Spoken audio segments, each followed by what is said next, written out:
Welcome to the public board meeting of the Halton District School Board after spring break. The date is March the 22nd, 2023, and we have trustees and staff both in person and online this evening. I'll start with roll call. Trustee Ahmed is not here this evening. Trustee Amos. Good evening. Trustee Baxter. Hello. Trustee Collard. I'm here. Trustee Daniele. Thank you, I am here. Trustee Gray. Hello. Trustee Oliver. Good evening, everyone. Vice Chair Rocha. Here. And Trustee Zhang. Good evening. And next week, or next time we meet, I'm going to try to mix it up again like I used to and throw you off your game, Trustee Daniele. Trustee Collard, would you like to make a motion to go into committee of the whole private session respecting negotiations, personal information, and litigation? And this meeting will not be open to the public pursuant to the Education Act number 207, section 2. Yes, thanks. Thank you very much. Trustee Gray, would you like to second this motion? Yes, I would. Thank you very much. Is everyone ready for the question? Are there any objections to moving into private session? Seeing none, by unanimous consent, we are now in private session. Thank you very much, Kevin.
Public meeting of the Halton District School Board. The date is March the 22nd, 2023.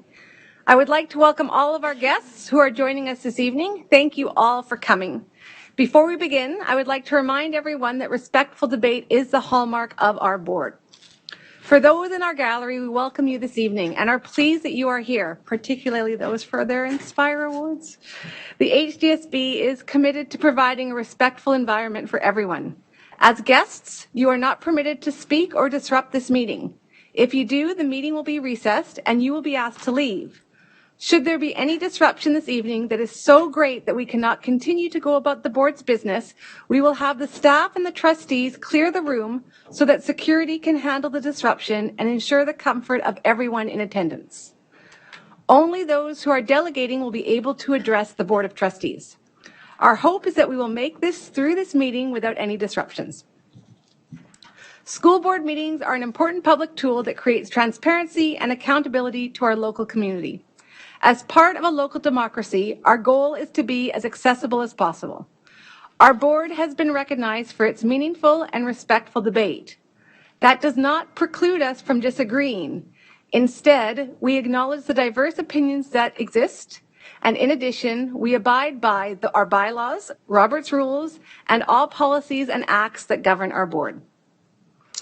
Although most of us are here in person, we have a few people joining us virtually this evening. Both Trustee Collard and Trustee Daniele are online this evening. And Director Ennis, I don't think I asked you earlier. Thanks so much, Chair Shuttleworth. Good evening, everyone. We have a full complement of staff here this evening to support the board's agenda. So with those two online, we have a full complement of trustees in the room, and Trustee Ruggiero and Trustee Wang have recently joined us. Good evening to the two of you. So tonight, Trustee Collard will be honoring the land. Thank you. Halton, as we know it today, is rich in history and modern traditions of many First Nations and the Métis. From the Anishinaabe to the Attawandaron, the Haudenosaunee, and the Métis, these lands surrounding the Great Lakes are steeped in Indigenous history. As we gather today on these treaty lands, we have the responsibility to honor and respect the four directions: land, waters, plants, animals, ancestors that walked before us, and all the wonderful elements of creation that exist. We would like to acknowledge and thank the Mississaugas of the Credit First Nation for sharing their traditional territories with us. Thank you, Trustee Collard. So we usually designate the first meeting of the month to formally acknowledge some of the history and heritage months that are identified by the province of Ontario. At our last meeting, we only looked at one, so I was just going to take a really brief moment to recognize some of the significant months and days that we at the HDSB also feel are important to acknowledge and include. So first off, there was two things that happened yesterday. First of all, yesterday was World Down Syndrome Day, which promoted a message of with us, not for us, which I think is a message that ripples out into so many facets of our life and practice. March is also a month to celebrate and recognize many other holidays and traditions. Irish Heritage Month, Hellenic Heritage Month, March 8th was also International Women's Day, March 14th is Commonwealth Day, March 15th is our International Day to Combat Islamophobia. Yesterday again was also the International Day for the Elimination of Racial Discrimination. Ramadan starts today. And finally, March 31st is International Transgender Day of Visibility. I know that later this evening, Trustee Ruggiero is also going to be talking about a campaign he is involved with that supports and highlights these days and brings action behind the recognition. So now we are up to the agenda. Trustee Zhang, would you like to make a motion to approve the agenda? I would. Thank you. Thank you very much. And Trustee Daniele, would you like to second that motion? Thank you. Yes, I would. Thank you very much. Is everyone ready for the question? Oh, I see two people on the speakers list. Trustee Oliver. Thank you, through your chair. Given that we have a number of items on tonight's agenda, and I'm still waiting for some information from staff, I'd like to defer my report, my recommendation to a later meeting, please. All right, thank you. So that's item 4.2.6, and we will defer that to a later meeting.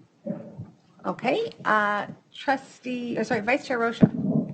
Yes, in light of the audience we have tonight in attendance, I know that many of them are here to listen to two of the items, so I would like to bring them forward in the agenda. And those are items 4.2.1, which is the Glenview Maplehurst Boundary Review, and item 5.2.1, which is the Professionalism Policy Update. I'd like to make a motion to move them immediately after the delegations and presentations and just before the consent agenda. Okay, so there are three amendments being made to the agenda this evening. One, as suggested by Trustee Oliver, to defer her motion till a later date, and then two by Vice Chair Rocha to move item 4.2.1 and 5.2.1 up to just following the delegations. Trustee Collard. Yes, I believe we also have a delegation this evening on the operational plan update. I was wondering if that should also be brought earlier in the agenda so that the delegate can hear that presentation as well. So that delegation has been canceled. She's called in as she is unwell. Oh, okay. Well, thank you. Thank you. So, Vice Chair Rocha, did you want to make a motion to move those items? Yes, please. And Trustee Oliver, would you like to second that motion? I second. Thank you. So I'll just check all those in favor. Actually, I'll just say by unanimous consent, do we have any objections to moving those items on the agenda?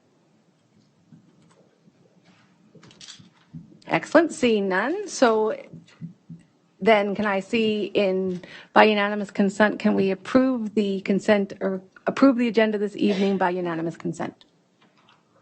And one more time, seeing none, the agenda is approved for this evening.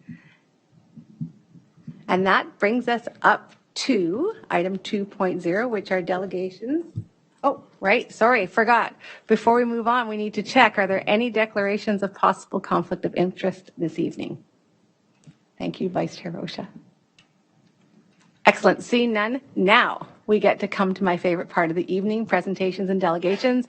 And we will start with the Inspire Awards. And I'm going to pass it over to the chair of the Inspire Award Committee, Trustee Gray, to lead us through the awards this evening. Thank you very much, and good evening, ladies and gentlemen. An Inspire Award is given to an individual or a group that is formally or informally associated with the Halton District School Board, who support our students and their achievements through exemplary caring, initiative, innovation, and creativity. Tonight, we have 12 award winners to celebrate. 6 recipients will receive their award in person this evening, while the remaining award recipients have chosen to receive their Inspire Award at their individual workplace. Before each presentation, I would invite the trustee of the ward of that individual recipient to give a brief description of the reasons why this person is receiving their Inspire Award. And to that end, I would like to start with Trustee Amos. Thank you. It's my absolute honor to present an Inspire Award to Beth Hudson, the principal of Post Corners. For so many, the leadership of Beth Hudson, the principal at Post Corners Public School, is credited with helping the school bring to life its motto, know better and do better. Considered a trustee mentor for staff at the school, Beth has been instrumental in assisting staff in developing various initiatives, including the Ontario Human Rights Commission's Right to Read inquiry, professional development, and supporting key book studies and reading strategies such as the school's Learn and Learn series. Beth supports her staff in ways only possible when you truly know the people in your building. She recognizes staff who are invested in learning and assists them in any way she can.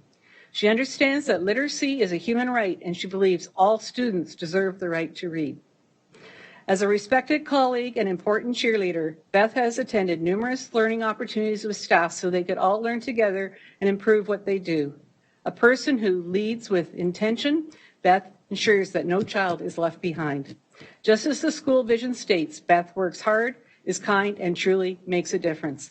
I'd like to invite Beth up to the center of the horseshoe here, please.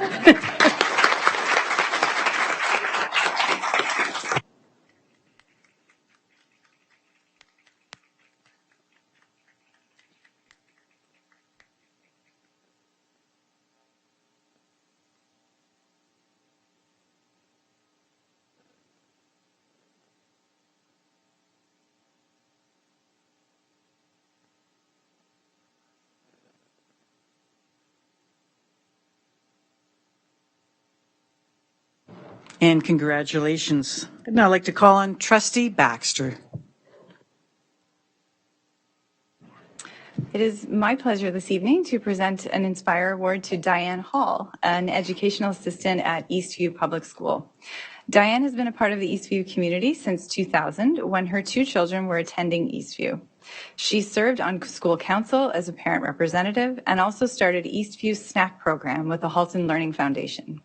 As a parent, Diane organized volunteers to ensure the students at Eastview receive fresh fruits and vegetables as part of the Healthy Snack program. In 2009, Diane began her career at Eastview as an educational assistant where she supported students in the life skills class. She also supported students in the mainstream classes from kindergarten through their primary years.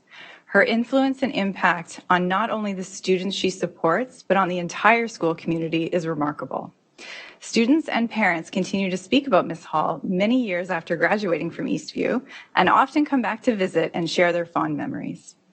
More than just her hard work, for 23 years, Diane has brought a caring and positive attitude to Eastview. Aside from her delightful personality, she is always willing to pitch in. If anything needs to be done, no matter how big or small, we can always count on Diane, we were told.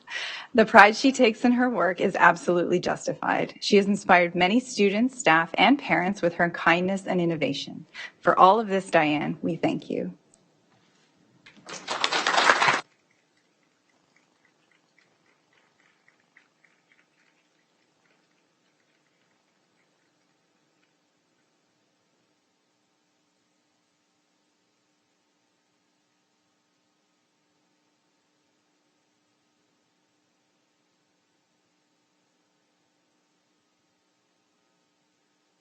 Thank you very much and congratulations.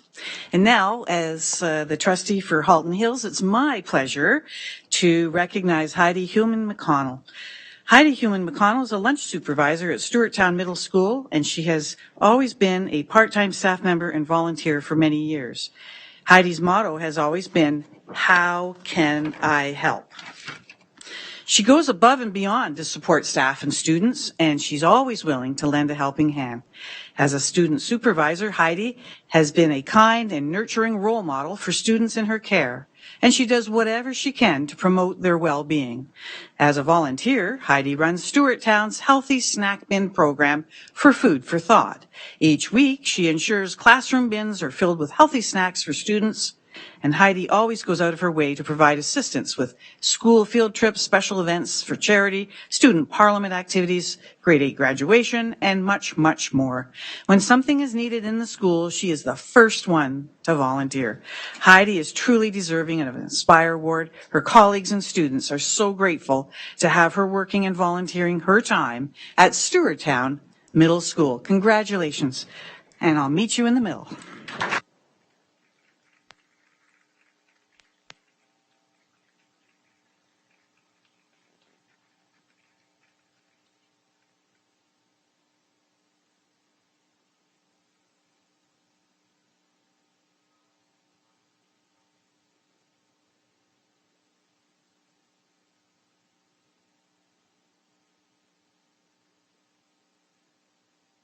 Now I'd like to call on Trustee Shuttleworth.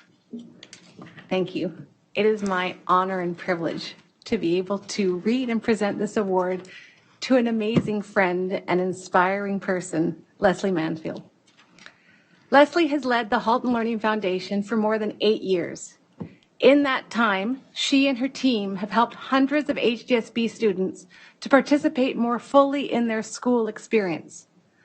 Leslie has helped build strong relationships with the community and school administrators to ensure that students in need receive financial assistance for emergency needs and scholarships, as well as provide grants to schools to allow them to enrich their programming.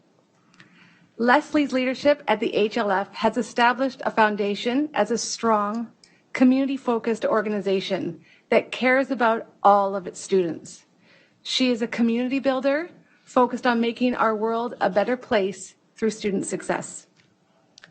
As Leslie retires from her role, she will be leaving the HLF in a great position to continue the work she has spearheaded and for others to build upon her legacy. Leslie, thank you so much, and come on down. I'm going to give you your award.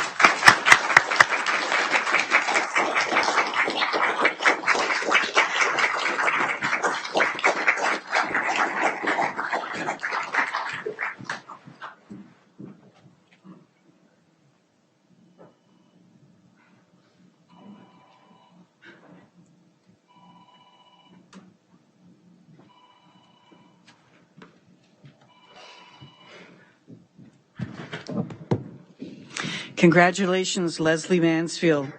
And now I'll call on Trustee Shuttleworth to be ready to present the next award. This next award would normally be presented by Trustee Ahmed, who sends his regrets tonight. I'll read the passage and we'll have Trustee Shuttleworth make the presentation. This presentation is being made to Lisa Crawford.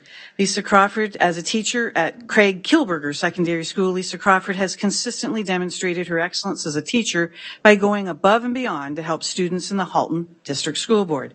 Lisa has had such an amazing impact on students, past and present. They talk about how she infuses activities and assignments to help them understand the issues and devise solutions. A dedicated and honest teacher who is prepared to offer constructive criticism. Students credit her for her numerous achievements and admire her desire to teach so inspirationally. Congratulations, Lisa, on receiving the Inspire Award tonight. Chair Shuttleworth.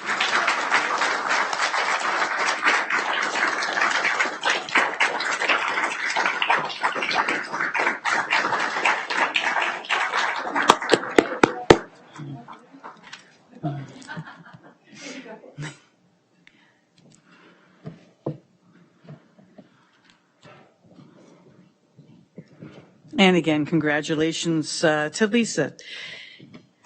As trustee for Halton Hills, again, it's my honor to make the next presentation. This presentation is to Tina Sykes. Tina Sykes has been an educational assistant at Stewarttown Middle School for over 21 years. Tina's always has a cheerful, positive attitude with everyone she encounters. She routinely goes above and beyond her job description at every opportunity. Over the years, she has supported a diverse range of students with empathy and compassion. Her caring and understanding nature is a beacon for all students needing a safe place and a safe space, along with extra TLC. Tina enthusiastically and creatively gets involved in every aspect of school life. For years, she has taken on the immense task of creating the school yearbook, where she effortlessly ensures every student has a place within its pages. Tina also goes out of her way to provide assistance with student parliament activities and community-based charitable initiatives, like fundraising for the Georgetown Food Bank. She is a key participant in the organizing of the annual Grade 8 graduation ceremony, where her boundless energy and attention to detail guarantee a very special night for all of the students at Stewarttown. Congratulations, Tina. Come on forward.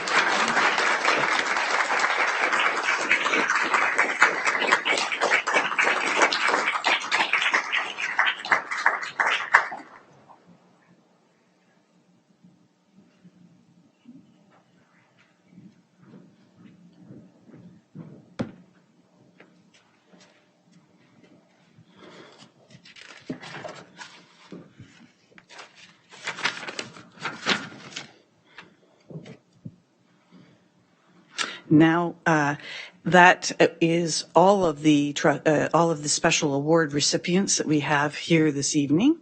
Now we'd like to look at those that are unable to make it here to the board office but have chosen to receive their awards at their respective work locations. Meet Allison Padoyo, who is a staff member of the secondary school Abbey Park, and we congratulate her.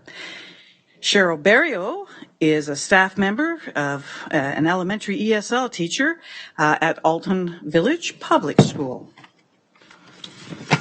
Martha Sinopoli is an ESL teacher and a member of the staff at Fulgerwood Public School. Becky Farrell is a student success teacher at Burlington Central High School. And Sue Graham is an admin assistant in guidance at Dr. Frank J. Hayden Secondary School. Sue Holland is a staff member of the teaching staff at Abbey Park High School. Each and every one of these 6 individuals, special Inspire Award winners this evening, will be receiving their awards by their respective trustee at a date to be determined in the near future. And we want to, at this time, congratulate each and every one of them. Thank you.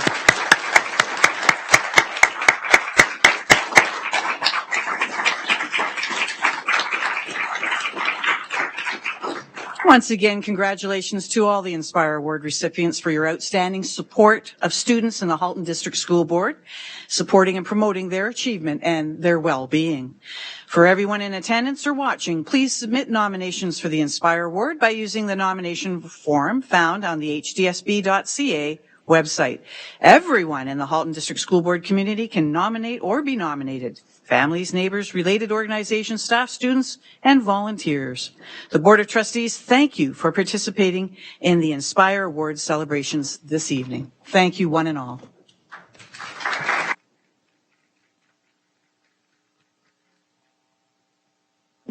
Thank you, everyone, and congratulations one more time. And you are all welcome to stay for the rest of the board meeting if you'd like to.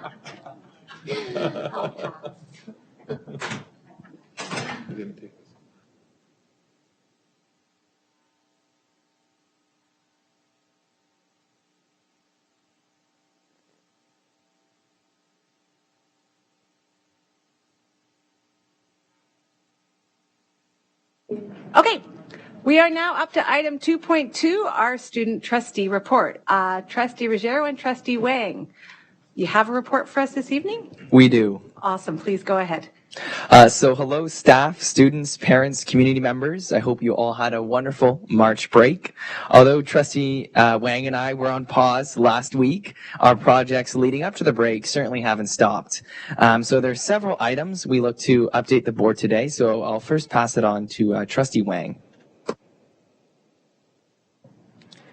Okay, so on March 2nd, Trustee Ruggiero and I had the pleasure of helping facilitate the first session of the Directors Panel Series on bringing the multi-youth plan to life.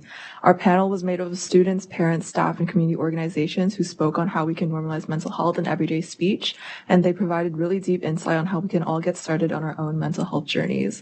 So thank you to our student panelists, Sabrina, Eileen, Chloe, Chase, Piper, and Shri, who come from HDSB schools in grades 8 to 12, for working with Trustee Ruggiero and I, and for being such thoughtful contributors during this session. Also leading up to the break, our March Student Senate meeting took place, which was held on the Tuesday, covering several topics such as the Student Senate Constitution, the Halton Youth Leadership Symposium, the Ontario Secondary School Health Curriculum, and all addressed the student perspective within those respective areas with great success. We had the pleasure of working with and welcoming Superintendent Petco to share the theme of equity and inclusion with our senators. And they were so moved by her words, her lived experience, and central message about igniting the flame when it comes to equity and inclusion. We also welcomed the HDSB Communications Department regarding the best way in gathering their feedback, or student feedback, on how students can engage with the HDSB through different forms. So this is through the communications survey, which is open to grades 6 to 12 students via their email. So the Student Equity Committee application is still open, and any HDSB student in grades 4 to 12 are able to apply. This student-led committee has the opportunity to lend their voices and lived experiences to find board-wide solutions to issues of racism, discrimination, and other inequities that impact the student experience. So more information and the application link can be found in an email that was sent to students and families back in early March. So on Monday, I had the opportunity to launch the second annual No Hate in Halton initiative through my capacity as the Halton Regional Police Youth Advisory Council co-chair alongside Superintendent Fowler and our co-terminus boards to take a collective action against hate. The No Hate in Halton initiative is an initiative inspired and crafted by students from across the regions to address the evolving forms of hate within educational spaces. In the HDSB, no student should feel targeted based on their race, religion, mental or physical ability, gender identity, or any other similar factor. This initiative provides a platform for youth to foster dialogue on what we can do collaboratively to eliminate hate within our schools and support impacted individuals through the hashtag No Hate in Halton. We encourage the thousands of Halton youth within the HDSB to record a short clip on why they need a Halton free of hate using the hashtag No Hate in Halton. So the following is a video put together by students to launch this initiative.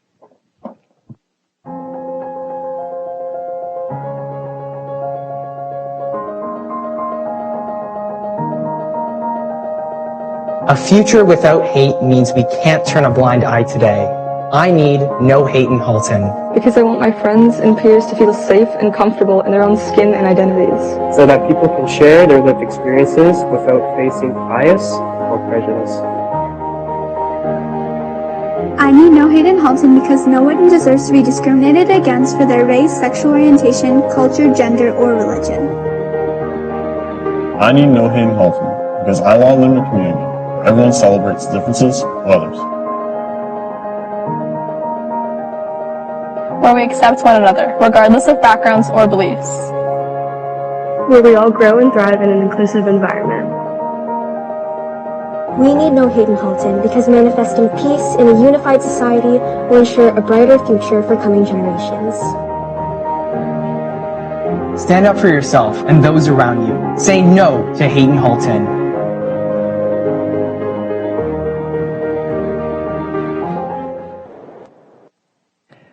Thank you for that. So I would like to, first of all, thank Superintendent Fowler and her team for supporting this initiative on behalf of the HDSB and bringing our board one step closer to eliminating hate within HDSB schools. So I look forward about hearing this more in her report, but also turning the page to HDSB students to record a short clip on why they need a Halton free of hate using the hashtag No Hate in Halton.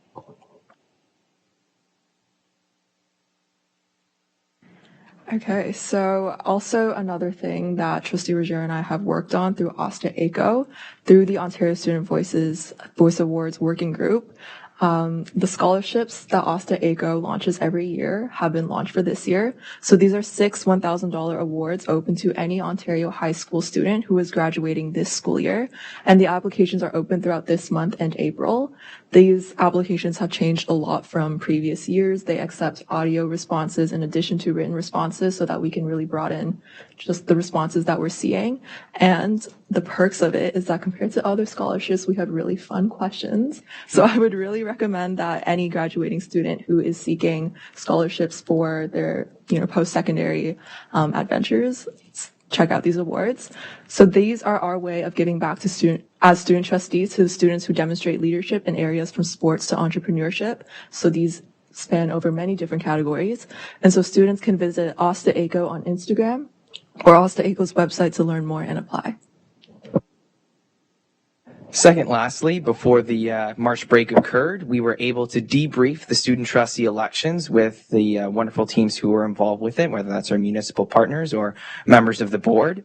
And we really reflected on the success that we had involving our municipal partners through the physical voting locations, but also exploring some new ideas such as creating an election subcommittee made up of students, selecting elections officers, but then also considering a student trustee debate night potentially to extend the platform of knowledge and awareness regarding the elections. So we look forward to what our incoming student trustees will take with these ideas next year. So before we end our report, I want to switch gears a little bit and do something that I don't really think Trustee Roger and I have done before. And instead of reporting on something that we have done, rather share a reflection for what we hope we can improve on. So as student trustees, we should be representing all students, but in reality, we don't. In this role, it's been difficult to address the issues that Indigenous students face because we lack a way to intentionally listen to and learn from their perspectives, stories, and opinions.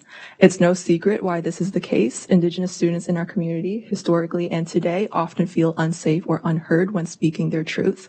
And so we hope that as student trustees, starting with the two of us, will work towards creating a space centering Indigenous student voices, whether it's through Student Senate or some other means that we find more suitable. And we're starting this effort by building a relationship with the board's Indigenous department. Thank you so much to the staff in that department who have met with us and are helping us meaningfully start this process. However, we know that this must be a thoughtful and understanding process. So as we finalize our Student Senate Constitution, we have added a commitment to build relationships with Indigenous people so that future student trustees and student senates will make this a long-term priority that extends even when the two of us have ended our term. The role of student trustee should be one where we can take confidence in our ability to represent all students as expected, and we hope that these conversations will help us work towards a future where we can proudly say that we do. And that wraps up our report. Thank you so much for listening, and we're happy to answer any questions. Thank you so much. Do any of the trustees have questions for our student trustees this evening?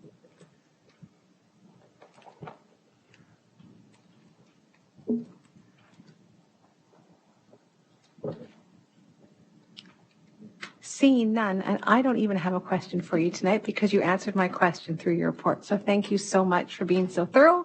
We appreciate all the work that you do and appreciate your reports that you always bring to us. So thank you. Okay, that brings us up to our delegations, item 2.3. We have one delegation this evening, which is from Kara Langford and Amy, I'm sorry if I butcher your last name, Waisaki, which are looking at report number 23035. They're going to give us some additional information on the walkability, bikeability from areas C, D, and E to both Glenview and Maplehurst schools.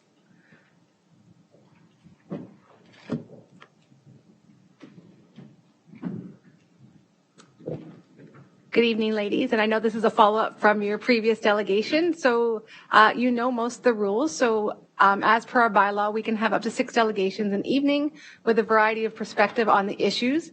Each delegate will be allowed up to 5 minutes to present your delegation, and following each delegation, the floor will be opened up to the trustees for 10 minutes to allow trustees to ask questions of clarification, both to yourselves and staff if needed. Delegates must refrain from using derogatory language and from making statements that would personally identify individuals, including students, staff, community members, or trustees. Any delegate who fails to adhere to these restrictions will be ruled out of order by the chair, and your presentation will be immediately terminated. So again, thank you so much for coming. As usual, you have 5 minutes to your presentation. I will time it on my phone, and I'll try to give you a wave. Sometimes you don't see me when 1 minute is left. Do you have any questions before you begin? Awesome. Begin when you're ready. Thank you. Okay. Hello, trustees. Thank you for having us back again to delegate on the boundary review. We were asked a couple of questions last time, and we wanted to address them today and also provide some new information regards to walking and biking to school. Our objective for the board is to reconsider option 3 as the preferred boundary for Glenview. So a quick reminder, proximity to school remained one of the most important criteria in the decision for both the parents, which was collected in a public survey, as well as the board. We observed this through listening into all of the meetings and the process up to this point from start till now. Excuse me. So these are the two boundaries. On this one side, you have option 3, and then you've got option 11. So our rationale, for option 3 is, so from a bird's eye view, you can see that geographically, it keeps the areas together a little more cohesively, which would keep most students the closest to their school. As well, with option 3, you wouldn't have zone EB, you wouldn't have them crossing that busy area of Plains, which is something that was brought up multiple times in the meetings as a concern. Also in option 3, proximity to school is optimized versus compared to option 11. For example, my house to Glenview is under 2 kilometers, and my house to Maplehurst is almost 4. The last thing, which is one of the more important parts, is that it keeps the communities together. So zones C and D are a little unique because we're landlocked by the RBG as well as the Hidden Valley Park. So there's very few houses in that area. So moving us over to Maplehurst feels a little bit isolating. We feel as though our closest peers are now not at our same school. So I guess I'm just zone C and D get a little bit different because all of the neighborhoods are close to Plains, and then the rest is more so the park. Okay, so I'll just give it a quick. Okay, so we just wanted to talk a little bit more about this walk and ride thing from zone C and D to both Glenview and Maplehurst. So what you can see here is the Glenview and Maplehurst walk maps. So these are from the Halton District School Board website, and what it's showing is on the left-hand side is Glenview, and on the right-hand side is Maplehurst. So it's plotting out walkability to school. So as you can see from the Glenview walk map on the left-hand side, we plotted the zones over top of the map. So you can see that C and D would be considered walkable to Glenview. But when you look to the right-hand side, which is the Maplehurst walk map, C and D are essentially no longer walkable to Maplehurst. So we understand that it's a further walk, but the option still exists. Whereas E in the middle is still walkable to Maplehurst as per the map, and some of E is actually the same distance between both Glenview and Maplehurst. Also, we were asked last time how many, in our opinion, option 3 is allowing the most children to be able to walk and ride to school. And so we were asked that question last time, how many more children are actually able to walk and ride to school in option 3? And it would be about 70 kids. 70 kids, assuming that, making the very basic assumption that in C and D, all kids can then walk and ride to school. So, and then all of you could then walk to Maplehurst. So basically, we're saying about 70 more kids have that ability. And this is the same map. It's just looking at the bike ability to both schools. So again, you can see that C and D, some of parts of C now are no longer bikeable to Maplehurst, whereas they are to Glenview. So finally, we just wanted to say thank you for allowing us to come here and provide this opinion. And we're just hoping that the team's able to reconsider option 3, which really allows the most amount of children to have an active mode of transportation to school. Thank you very much. I will now open the floor to trustees. Are there any questions for our 2 delegates this evening? Or to staff?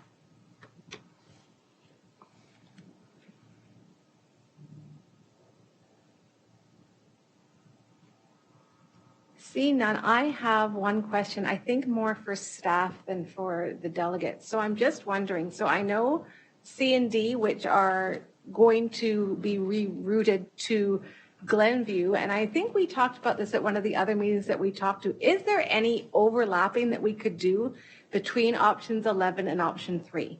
So I don't know if there's any adjustments that can be made to fill that piece, because if it's 70 students, I just wonder if there is ways of combining those two. Sorry, I don't know if General Manager, I don't know how we do this, because you're at the microphone. But Superintendent Frankovich will respond. To you, Chair Shuttleworth, and all trustees, that is covered during our presentation, as we also listened to the delegation during the March 1st meeting and subsequent emails, and did go back and create new scenarios to analyze. And so we have some rationale as to why we continue to recommend option 11 as first presented March 1st. Wonderful, thank you. Are there any further questions before we say thank you to our delegates? All right, thank you so much for coming. We've shifted the agenda around, so actually the Glenview item is coming up next. No? Soon. Soon. Sorry, I don't know. I messed that up now.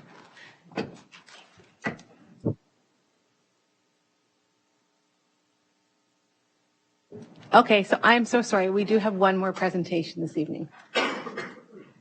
Pardon me? So we'll do that now. So Superintendent Fowler, you have the Anti-Sex Trafficking HDSB Parent Guardian Awareness Resource to present to us this evening. Thank you so much.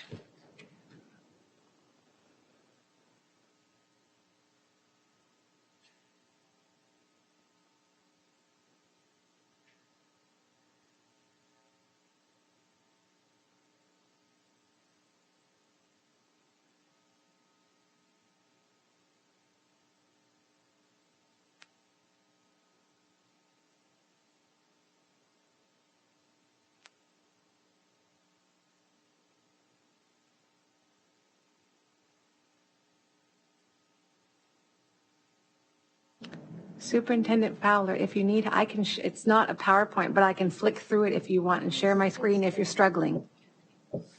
So someone said it would be queued up for me. So I would actually like to queue it up because I'd like to navigate, especially when we get to the website. So I've got some help coming.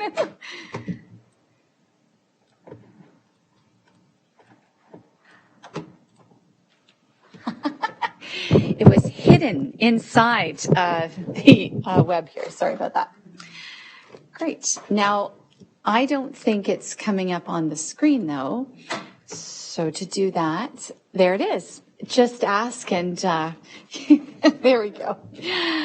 Boy, I've had some issues lately. I'm even though I've got my exec assistant over there tonight helping me out. So great. So thank you very much, trustees, for this opportunity. I am extremely pleased to be here tonight to share a good news story as our board has worked diligently to bring increased awareness to the important topic of anti-sex trafficking. So I'm just going to go into the slideshow mode. So Ontario's anti-sex trafficking policy memorandum came into effect in 2021, and it required all school boards to update safe schools policies, as well as to develop administrative procedures and create anti-sex trafficking board protocols that will help to prevent sex trafficking and to protect our students and empower schools to play a key role in the fight against sex trafficking. As a board, Halton has been actively partnering with community groups as well as many different school boards across the region as part of the larger Halton Region multidisciplinary team to address the unique and specific needs of our Halton community. We are definitely eager to bring an increased awareness, not only for our staff, but also for our students and families. And this has been the focus of our year this year, as well as moving forward. So the words human trafficking and sex trafficking are sometimes used interchangeably. Human trafficking is much broader than sex trafficking and includes forced labor.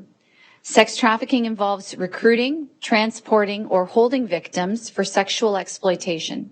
Sex traffickers get their victims to provide sexual services in person or online through different forms of coercion. This is a growing crime in Canada and around the world. Sex trafficking and sex work are also not the same thing. And when a person willingly takes part in the sale of sex, it is consensual and it doesn't impact their human rights. This is called sex work. But when a person takes part in the sale of sex through threat, abduction, or other means of coercion, this is called sex trafficking. And it's important to note that no one under the age of 18 can legally engage in sex work. Recruiting anyone under the age of 18 years old for the purpose of sexual exploitation is considered trafficking, even if no coercion or deception is involved. The reason why it's so very important for us to promote and bring in awareness of the dangers of sex trafficking to our parent and guardian community is that the average age of entry into the sex trade is between 12 and 14 years of age. We know that parents, guardians, and caregivers, like staff in our schools, are key caregivers and key partners in the development, implementation, and review of anti-sex trafficking protocols.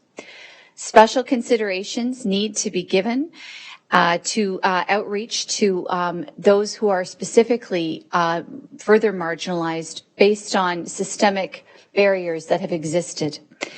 Students and families who identify as Indigenous, as well as our Black and other racialized students, as well as our students who identify as 2S These are our most marginalized and trafficked victims. And it is very important that when we're doing this work, that we're specifically creating awareness and providing identity-specific, trauma-informed supports and resources for these families and these students. It is important, therefore, that we partner with families in order to ensure that the engagement of parents, guardians, and caregivers is culturally and linguistically responsive. We have a duty to support everyone. So to date, the HDSB has provided a number of things, and these were mainly launched last year. I'm going to start, first of all, with the multi-board protocol. This is a joint protocol by all of the 4 school boards in the Halton region, and it does lay out an awareness as well as a commitment to the work we're doing. The HDSB also created an administrative procedure on anti-sex trafficking that specifically focuses on how we support and respond to cases and incidents of sex trafficking within our students. As part of that protocol, it was imperative that we provide annual training for all staff in order to prevent, identify, and recognize sex trafficking and develop responses to facilitate early and appropriate intervention. That annual training took place this past fall and will continue to move forward as we annually train all staff, not just teaching staff, but all staff who work within our schools and our buildings, including custodians and our office staff, everybody that may have an opportunity to recognize and respond to sex trafficking will be trained moving forward. In addition, some of the activities for this year, we're looking at providing additional training and resources for parents. And that's really why I'm here today, because we're very pleased and proud to announce a very much more updated website with a variety of resources. And if you don't mind, I'm just going to take us through that very briefly. So this is the anti-sex trafficking webpage that was put in place last year to house a variety of resources that parents, guardians, and students can access. It is on our general webpage, and it certainly does provide a wealth of information that I think it is absolutely imperative that families take some time to familiarize themselves with these resources. We have an introductory video that talks a little bit about some of the things I've covered tonight, but in addition, I wanted to draw your attention to our protocol that's listed here at the bottom, as well as our administrative procedure that specifically outlines the steps staff will take in order to respond to incidents of hurt and harm related to anti-sex trafficking. And then it outlines the training that are taking place. So in addition, we are looking this spring to be providing additional resources for staff to use within their schools in the areas of health and physical education curriculum, because that's where sex trafficking awareness is embedded. But in addition, I'm really excited to launch some video resources for families. We know that sometimes reading information, it's one modality by which people take things in, but we really liked the idea of presenting some videos. So our committee partnered with a consulting firm called G Equity, and they helped to produce these videos for you. So we have the first one, Anti-Sex Trafficking Awareness for Parents and Guardians, that specifically addresses the pitfalls, the dangers, what to recognize, what to look out for, all of those things, and how to seek help. So that video is about 15 to 18 minutes in length. We also, for parents and guardians, have an interview with a parent of an anti-sex trafficking survivor. And it's important to note that I spoke earlier about this being a growing crime in Canada. It is a faster growing crime in the area of Ontario due to the highways that exist all around us, and the Halton region is not immune. This is a parent of a survivor from Ontario. So I do think that that is an important thing for you to view. And in addition, recognizing that we do want to make sure that the resources we're providing are age appropriate. We also have a focus really on the dangers and pitfalls that exist online for students. And so we're looking at helping parents to educate their children with regards to student personal devices and online safety. So we've created a video that way as well. Again, thinking back to the fact that the average age of recruitment is between the ages of 12 and 14 years. It's important that we recognize that many of our 12 and 14-year-olds and even younger are online accessing social media, participating in group chats, and it is imperative that they are aware of, and you as a parent and guardian are aware of, ways to recognize the signs and symptoms of luring that takes place at very young ages. I know this sounds like a lot, and I'm sure that there are some parents out there thinking, oh my goodness, how do I learn more? I don't want anyone to feel overwhelmed. We have an entire Safe Schools department. We're ready to help you. We're ready to walk you through things. We have a lot of really great resources. So if you have any questions, our contact information can be found there. Just reach out to us and ask for that help and assistance. So really, truly encouraging everyone to take a look at that section of our website. I mentioned earlier that we have some lessons coming forward towards the spring this year. And again, those will be lessons that we'll be working on in classrooms that, again, focus on age-appropriate resources for students. And they're being developed and curated by our Library Services Department in conjunction with the committee that has been working over the past 2 years. And this spring, we're very excited to also talk about a training session, a special training session happening on the April 24th PA Day that's going to see our secondary guidance and student success teachers, as well as our child and youth counselors and social workers coming together for a half-day learning session that will be supported by SAVIS, which is one of the organizations in the Halton region that helps to support women and others who have been involved in sex trafficking. In addition, we're looking at our secondary community pathways programs staff, also receiving very specific training, because we do know that some of our students in those classes would have some specific vulnerabilities when it comes to relationships and specifically personal interactions.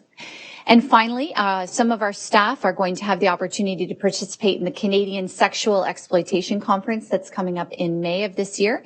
And there is a student forum as well, but we're going to send some staff representatives to see and learn more this year so that we can look to do that possibly in the future with some of our students. So in terms of next steps and beyond, I've mentioned that our annual training model will now be expanded for September of 2023 to include all staff who support students. And that will be an amazing change for us moving forward. We're also going to be looking to provide some additional intensive training opportunities for our professional support services personnel. Currently, and I've talked about this a little bit before, we've talked about the bully button that exists on all websites. One of the mandates supported by the provincial government is that students and families and staff need to have a way to report incidents of sex trafficking. And so we're looking currently, I'm working with a large team to look at revising that button to include other forms of harm. And I know we've spoken about that before. This spring, hopefully in June, we're currently looking to organize a parent and caregiver information session. That would be an evening invitation, hopefully done virtually to support multiple families from across our region. And it would be led in conjunction, hopefully with SAVIS, but also in addition to G-Equity. And finally, we have the lessons that I've spoken about. We're going to continue to develop lessons as we move forward, and we're very much excited about the work that we're doing because it is so very critical and so very important that we get this message out and help to spread the awareness. So thank you very much for the time and opportunity, and I'm certainly happy to take any questions today. Thank you very much. And I will look to the speakers list, and we have a couple. So Vice Chair Rocha, you're first. Through you, Chair. So thank you for sharing this critical information. And I understand how important it is to get the information out there. So I heard you say that there's a information evening plan for next school year. Is there any thought to pushing out some of that information via email to parents sooner rather than later? And then another idea, has anyone considered perhaps raising that as a presentation item for the PIC conference that's happening in April? Excellent. Thank you very much, Trustee Rocha, for those questions. So I should have mentioned this tomorrow in conjunction with our amazing communications department. We have an email that's going to go out to all families across the system as well as staff. This website and the information contained within all of our documents that I've highlighted tonight will be shared with all families and strongly encouraging them to take a look. We're also at the same time going to be sharing that this went out with all of our school administrators in the hopes that they will highlight it in their upcoming school council meetings and in potential newsletters, et cetera, to help bring more information and awareness out there. And we're looking for the information session to happen sometime in June this year. So we're not sure what that looks like, but what we're really hoping for is that now that we've sent out all the information, we're actually looking to have it be more of a Q&A where parents and guardians can log in and put some questions forward either anonymously in advance and have those questions directly answered by the experts in the field rather than just an information session. So I wanted to clarify that. So thank you so much. It's a huge part of what we're doing tomorrow for the launch. And I'm looking to my colleague over there who may be able to answer the other question. Superintendent Flahat. Through the chair, the PIC conference will be happening on April 29th, and we have a number of presenters, and we will ask to see if there's an opportunity, absolutely, to have a presentation. Actually, they're workshops. They're not necessarily just presentations, but they are workshops for parents. We'll have a number of workshops. There's approximately 24 speakers or so that will be invited, so it's going to be a really great day. But we will look at the opportunity to bring in some information about that as well. Thank you very much. Trustee Ruggiero. Thank you. Through the chair to Superintendent Fowler. I wanted to ask, with the launch of the new protocol and procedures, has your team considered developing messaging to students about these resources and this webpage and expanding? I know there's videos you mentioned for parents, but if there's videos to come for students. Thank you. Through you, Vice Chair Rocha, to Trustee Ruggiero. Absolutely. So we actually have, I should have mentioned this before, we have 2 additional videos that have been created. One is for students in the younger years, again, aimed at that online safety and ways to become aware of the dangers and pitfalls associated with social media and potential luring that can take place. And then in addition, we have a video aimed at our older students in sort of the 9 to 12 range. There may be some middle schools that choose to provide that, again, based on their own individual needs within their community. But that video will be a bit more specifically towards addressing sex trafficking as it's happening. So that is definitely part of what's going to roll out for students this spring. But I do appreciate the idea that the admin procedure could be shared as well. And so I think I'll take that back to the committee and see if it's not part of their lesson plan sort of already. I will definitely ask them to include that. That was a great point. Thank you. Thank you. Trustee Wang.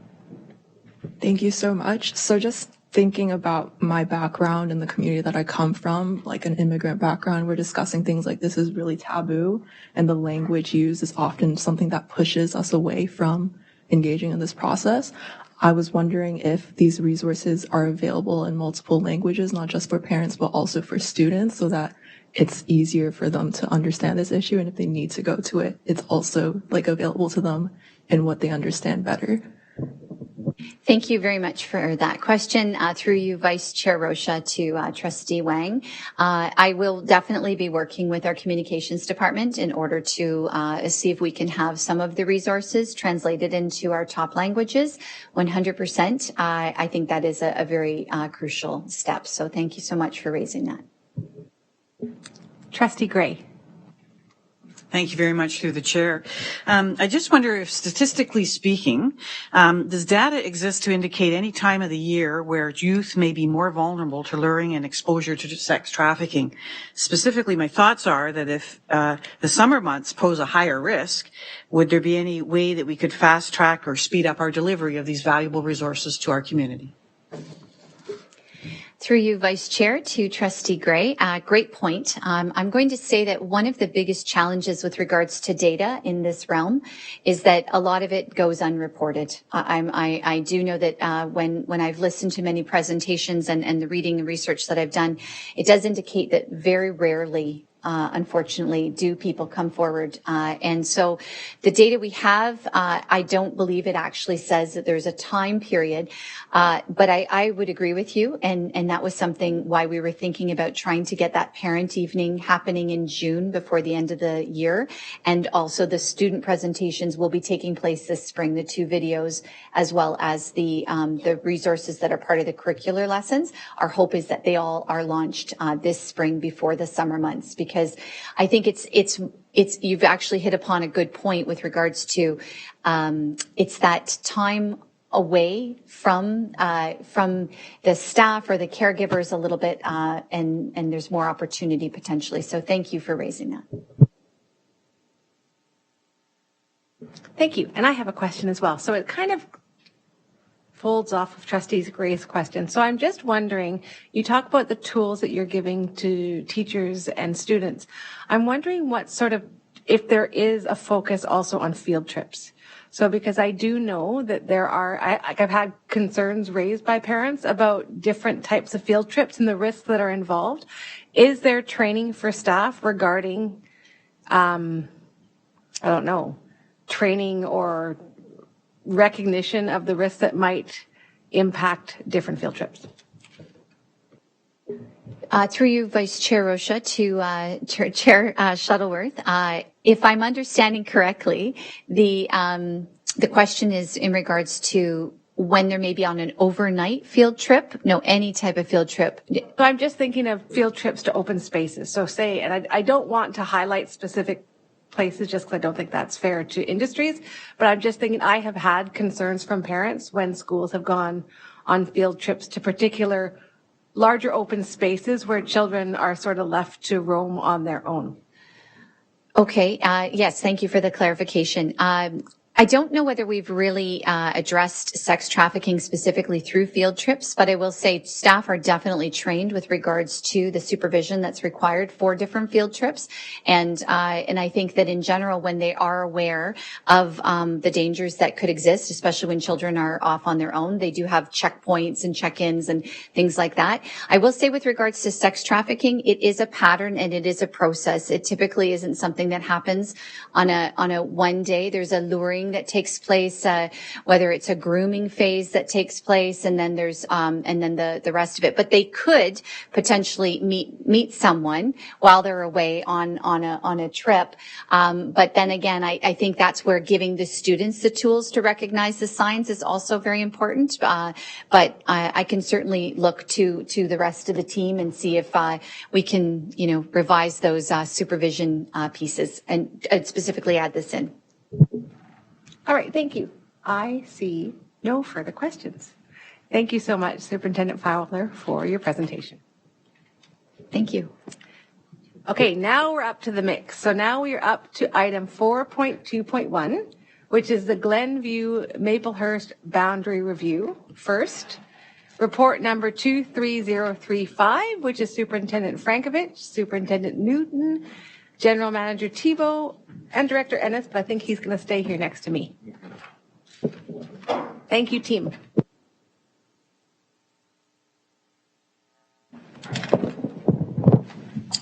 Thank you. Through you, Chair Shuttleworth, to all trustees.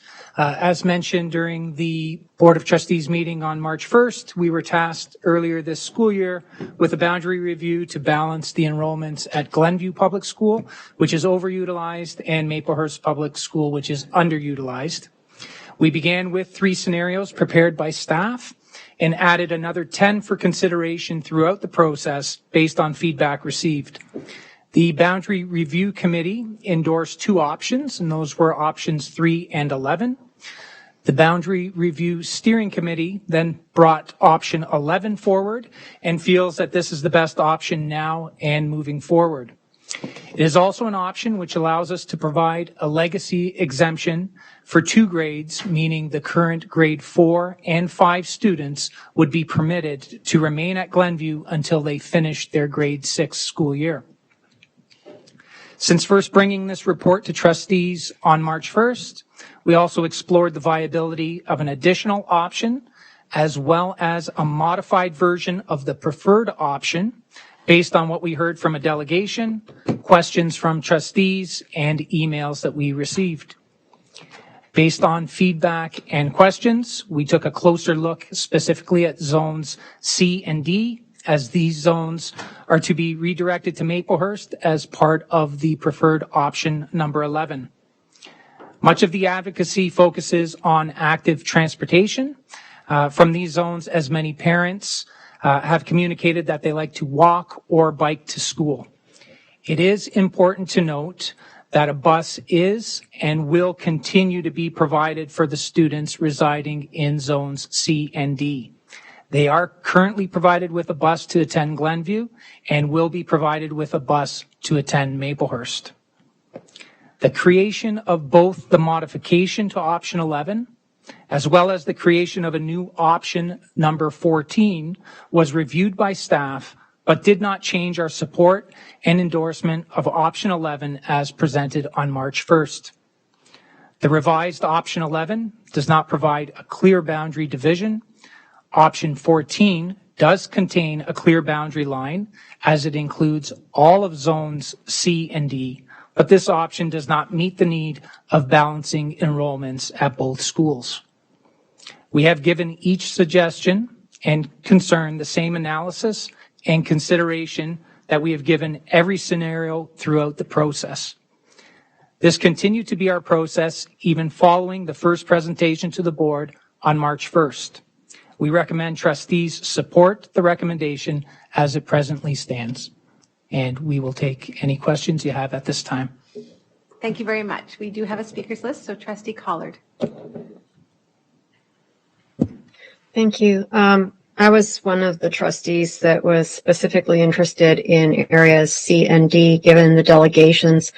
My biggest concern, and I know that the trustee for the area was present at the meetings, whether in person or online, for at least most of the meetings.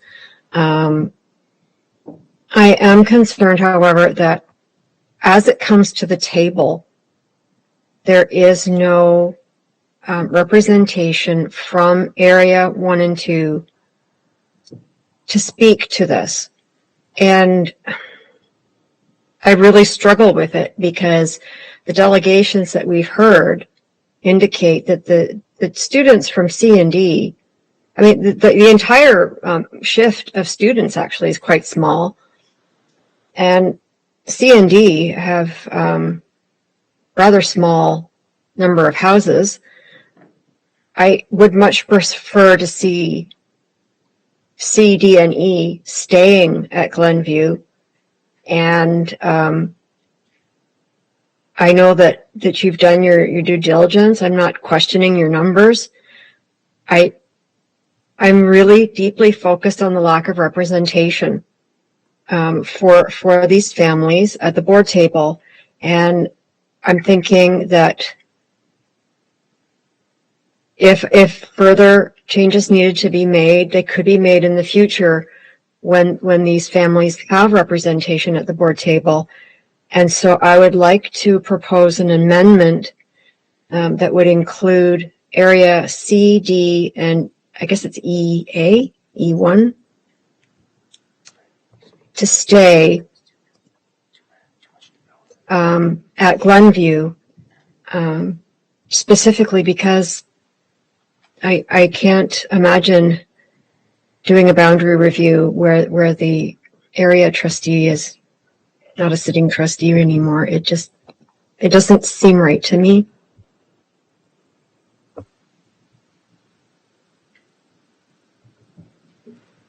Through you, Chair Shuttleworth. So quickly, sorry, Superintendent Frankovich, before you respond, I actually should read the motion first before we start discussing it. So the original motion is on the floor so that if there are amendments or adjustments, they can be made to what we have on the floor. So I'm sorry, I forgot to do that before Trustee Collard spoke.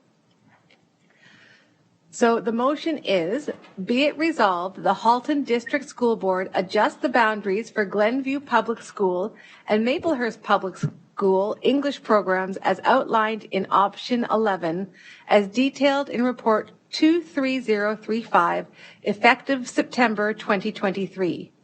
That the Halton District School Board permits students currently attending grades 4 and 5 as of March 31st, 2023 at Glenview Public School who are impacted by the boundary change to be granted a legacy exemption to finish their grade 6 year at Glenview Public School with transportation, and that the Halton District School Board allow new students moving into the zones A, B, C, D, and EA be redirected from Glenview Public School to Maplehurst Public School following March 31st, 2023, to be given the opportunity to enroll in Maplehurst Public School immediately with transportation.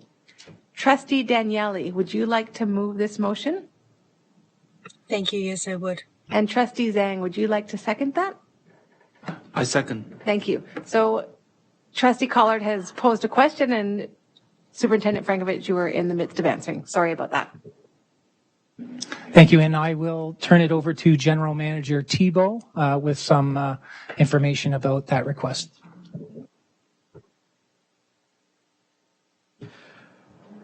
Through Chair Shuttleworth, and just in response to some of the questions with regards to the development of option 14 as requested by Trustee Collard. So to Trustee Collard's point, yeah, we just did our due diligence just to demonstrate a little bit of what our concerns are in and around this option and what it means in terms of the overall numbers. The analysis that we did looked to incorporate or just adding zones C and D alone to Glenview and retaining their, I guess, attendance there. We did not include zone EA. Sorry, it's up on the screen right now. Zone EA is there's no existing students in that area at the moment. They're just a future designated development area where a lot of the intensification will be happening. So we didn't include there because there's just a high number of students that are going to be coming in, and also there's no students there at this present time. So really the concerns around lack of representation from the trustee, at least in this case, seeing that there's no students, I think hopefully attenuates that. With regards to the walk areas, I won't belabor this. They're much the same as maybe with the exception here, there's maybe a little bit of an increase there. What I want to get into, namely, is the projections. What our main concern is it really does defeat the purpose of the boundary review. The initiation of the boundary review was really to alleviate a lot of the pressures that we're seeing at Glenview and the risk of it surpassing its maximum portable capacity, which is at 6. In this instance here, based on our projection and our modeling of how many classrooms we think will be required, right off the cuff for the next few years, we're not really alleviating that pressure. We're at 5 to 6 portables. So any change in terms of staffing or a higher number of JKs or primary class, because these are JK to 6 schools. So we're not as efficient in how we can utilize our classroom because the classroom is smaller. Therefore, that's why we're seeing portables and surpassing that max capacity before, even though the enrollment bars aren't hitting.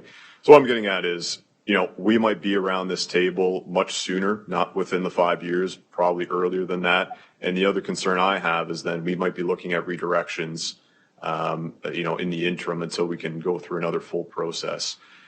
So, I do understand the concerns around not having current trustee representation in the area, but we did go through the process with the trustee at the time and reviewed all the scenarios. And one of the main things too we want to do is these are impactful processes. Whether or not there are changes, going through the process and looking at varying options and parent communities having to, understand that there may be change, that is something that we try not to do very frequently. Whether or not the student is directly impacted as a result of the boundary review, you're still going through the process. So we try to avoid doing these every 5 years. In this case here, we're going to be right back at it when I think we have a good solution in front of us. So for us, option 14 just creates an issue where we're just going to be holding on by the skin of our teeth in terms of do we have enough accommodation, looking at it year to year without really knowing it. So for those reasons is why we really don't support option 14 as it was recommended, albeit it has a much lesser impact on the community. The immediate impact is lessened, but we're going to have another impact soon after. Whereas the other options that were explored throughout this process, we pushed that out far beyond the 5-year timeline as per our policy recommends. May I follow up? Yes, you can.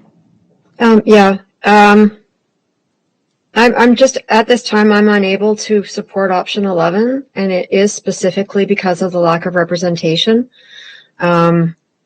I would put forward an amendment that we look at option 14 instead of option 11, and I don't do so out of any disregard for what staff has put forward. I value the relationships that I have with the senior administrative team, and I don't do this lightly. I do this to preserve the relationships within the community for those children and to allow students to attend the school to which they actually live the closest and could walk my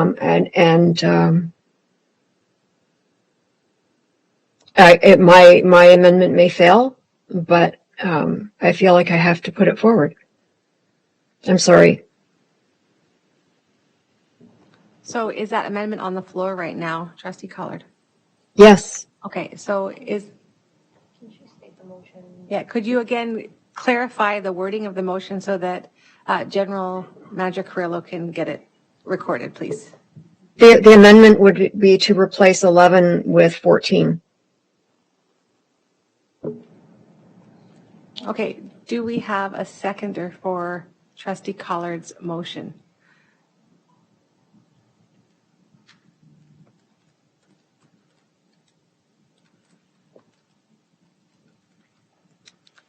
Seeing none, I'm sorry, Trustee Collard, but your motion's not going to come to the floor. I understand. Thank you. Okay. Vice Chair Rocha. Through you, Chair. So the team put forth option number 11, and we've heard some delegations in favor of option 3. And when I read the report, it does say that both option 3 and option 11 best met the intent of the review. So at the end of the day, can you tell me why you chose option 11 instead of option 3? To you, Vice Chair Rocha, I'll get it started and I'll turn it over to General Manager Thibault afterwards. Zone E played a major factor in that. They are walking to school currently. It is an established walking pattern, and we would be taking that away. And when we visited the zones, specifically E, D, and C, following the final boundary review committee meeting, we strongly felt that we would be putting kids in cars then, because they would not be walking with all the businesses along Plains Road to Maplehurst, given their ages. So that was a major factor. And I'll see if anyone else from the team has anything to add to that. Yeah, just further to add, in terms of the overall outcome that we were looking for is to take away a lot of the pressure at Glenview. We found that option 11 was the one that best met that. And to Superintendent Frankovich's point, in terms of zones C and D, they're already being transported technically. They're eligible for busing as per board policy. So in us transferring them to Maplehurst, we're not really changing that overall behavior. At the end of the day, they'll be taking the same bus, just going to a different school. So that way, at least we're maintaining behaviors, which we know that, especially with walking communities and busing communities, when we're changing the behavior or we're introducing it, we may lose our current walkers or bus to students, which we're trying to maintain and protect as much as possible. It goes without saying too, I just want to add, and just being, in acknowledgement of the delegation tonight in terms of the analysis they completed as per the walking and the riding to school. What I would say too is that, the option still remains for riding to school. And let me backtrack that. What I would say is that the maps that we provided as part of those walk and roll maps for all of our communities, those are more just a way to demonstrate how much time it will take to get to school. The point is, how long does it take? And a lot of times it's about showing visually as, hey, we're closer than you think, which is the premise around that. When you compare the two maps together, as was shown, zones C and D fall within that half-hour walk distance, whereas the riding distance, it just showed 15 minutes. But if you were to look at a half an hour biking distance, you would see an even wider catchment. So this is just to demonstrate to parents that the opportunity is there.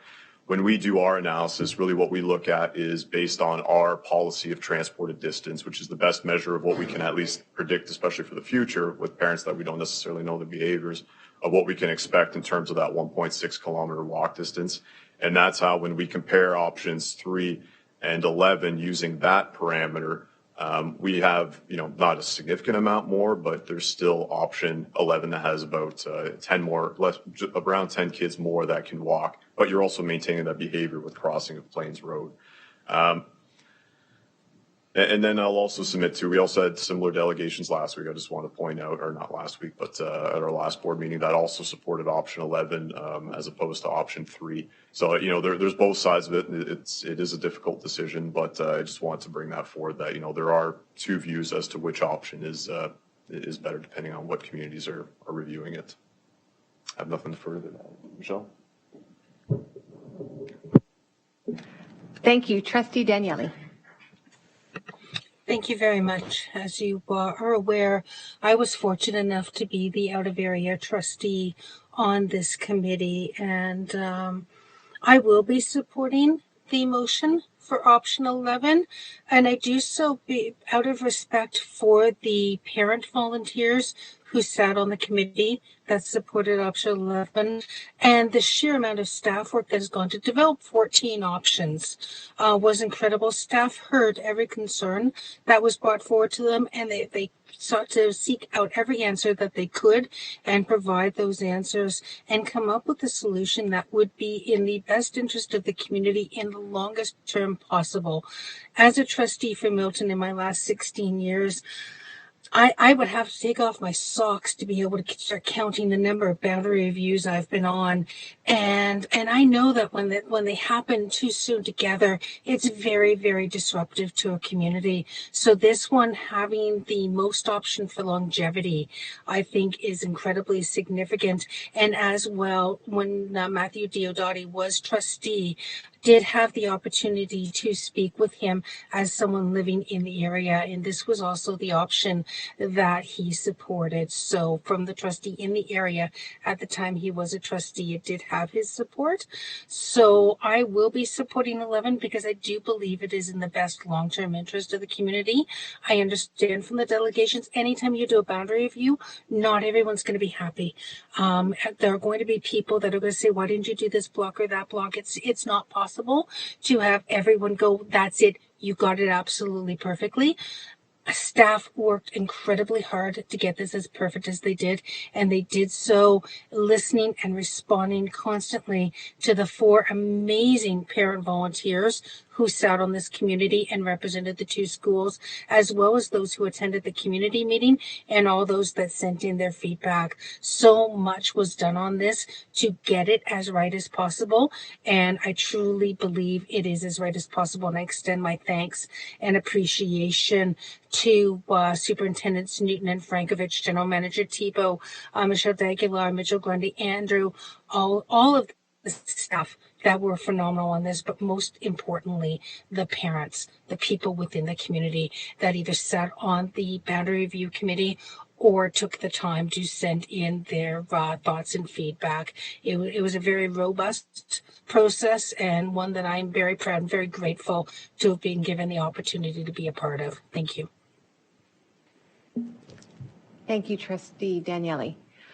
I have one question. So I'm just wondering, you talk about the buses that go from area C and D, that they'll just transfer over to the other school. So I'm wondering, do we have any idea how many students take the bus right now? So is it a full, like, are they full buses or are they underutilized buses? That gives me an idea really of the impact there. During a visit yesterday, which was a beautiful, sunny spring day, Glenview had 3 bikes and 1 scooter on the racks. So they were getting to school some other way, whether that's on the bus, in the car, hopefully walking. So I would have to reach out to Principal Farnand around getting specific data in terms of riders versus eligibility. But that was an observation yesterday, and it's consistent with previous observations. Okay, thank you.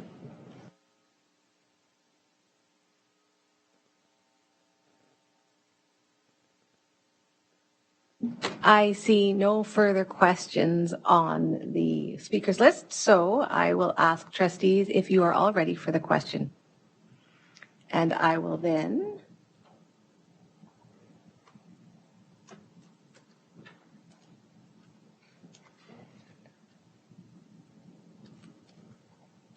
all right, if you could please cast your votes. Thank you, everyone.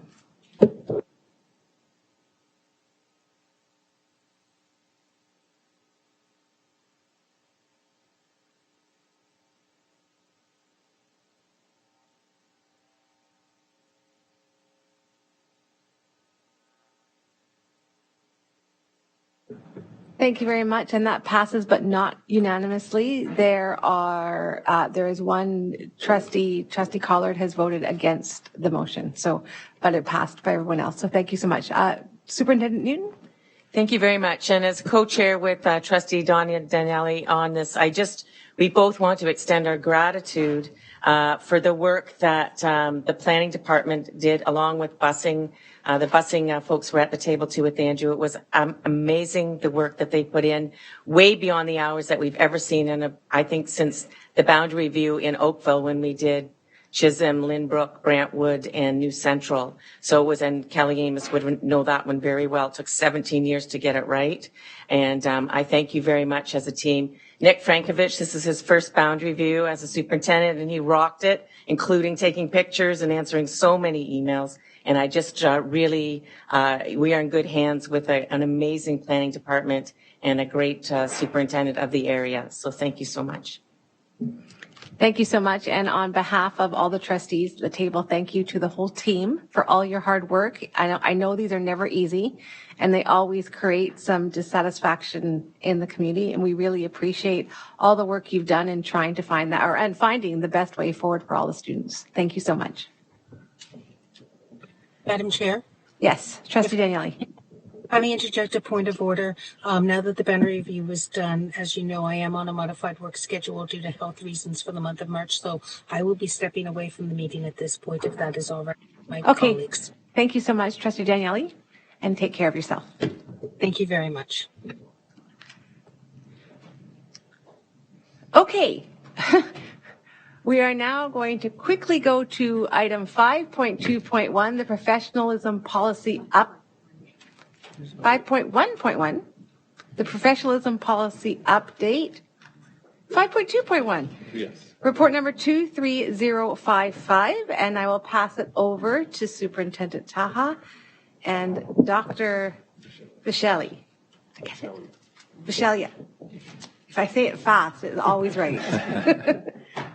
Good evening, Madam Chair, trustees, members of the public, senior team. I am joined today by Dr. Bishaya, and together and on behalf of Director Ennis, on behalf of Director Ennis, we will be providing you with an update with respect to the work to date that has been accomplished in relation to the professionalism policy and the consultation process. Our intent is to bring you a complete report by April 19th with respect to the consultation process as well as the draft policy.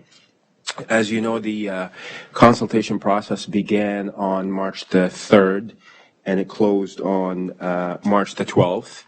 And I will give you very quickly some of the highlights of the data that we have captured. And obviously we'll take questions at the end, myself, Director Ennis, and Dr. Bishaya. So as of again, the consultation process began on March 3rd and closed on March 12th.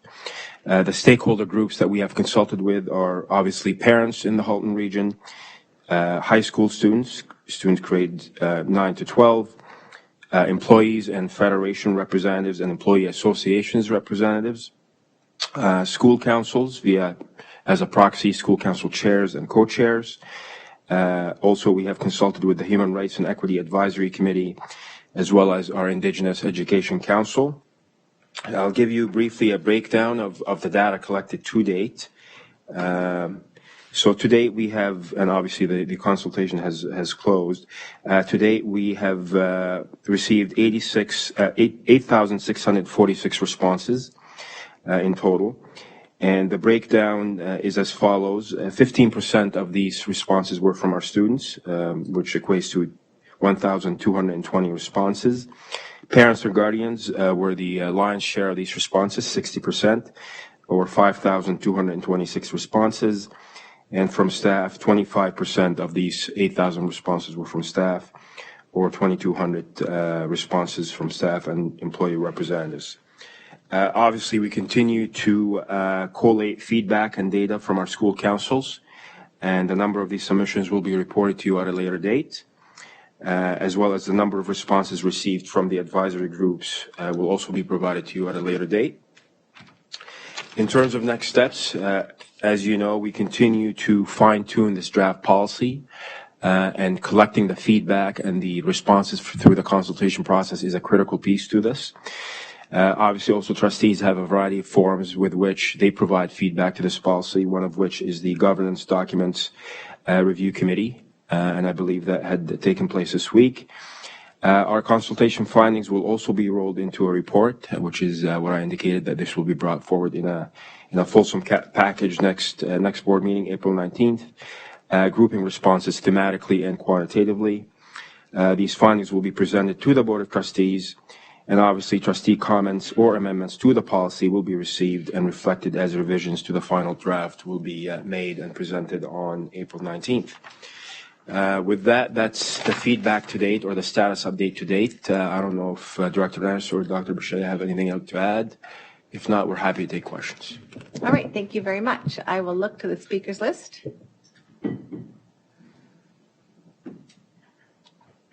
Vice Chair Rocha.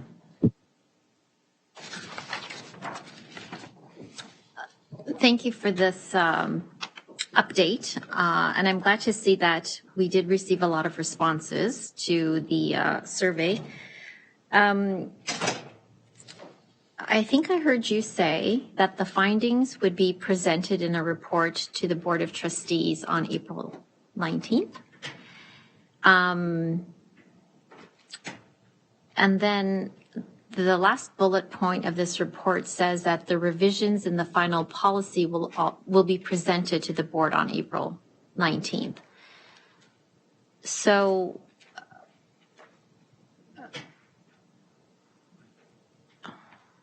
I think in my mind, I'm just trying to figure out how this works. So on April 19th, we're going to see a report saying, this is what everybody said, and this is the new revised policy. So everything will be presented on that day. Okay. So I've answered my question. I just had to talk that through. Okay. I can qualify it by saying it's a final draft. It could receive further amendments after that meeting, but it will be as final as it can be from a draft perspective, given the feedback that we received. Okay. But it could be subject to amendments that night. Okay, and so that's where I was trying to get at, because we'll be receiving it for the first time that evening, and so I guess the word final kind of threw me for a loop because nothing's ever final.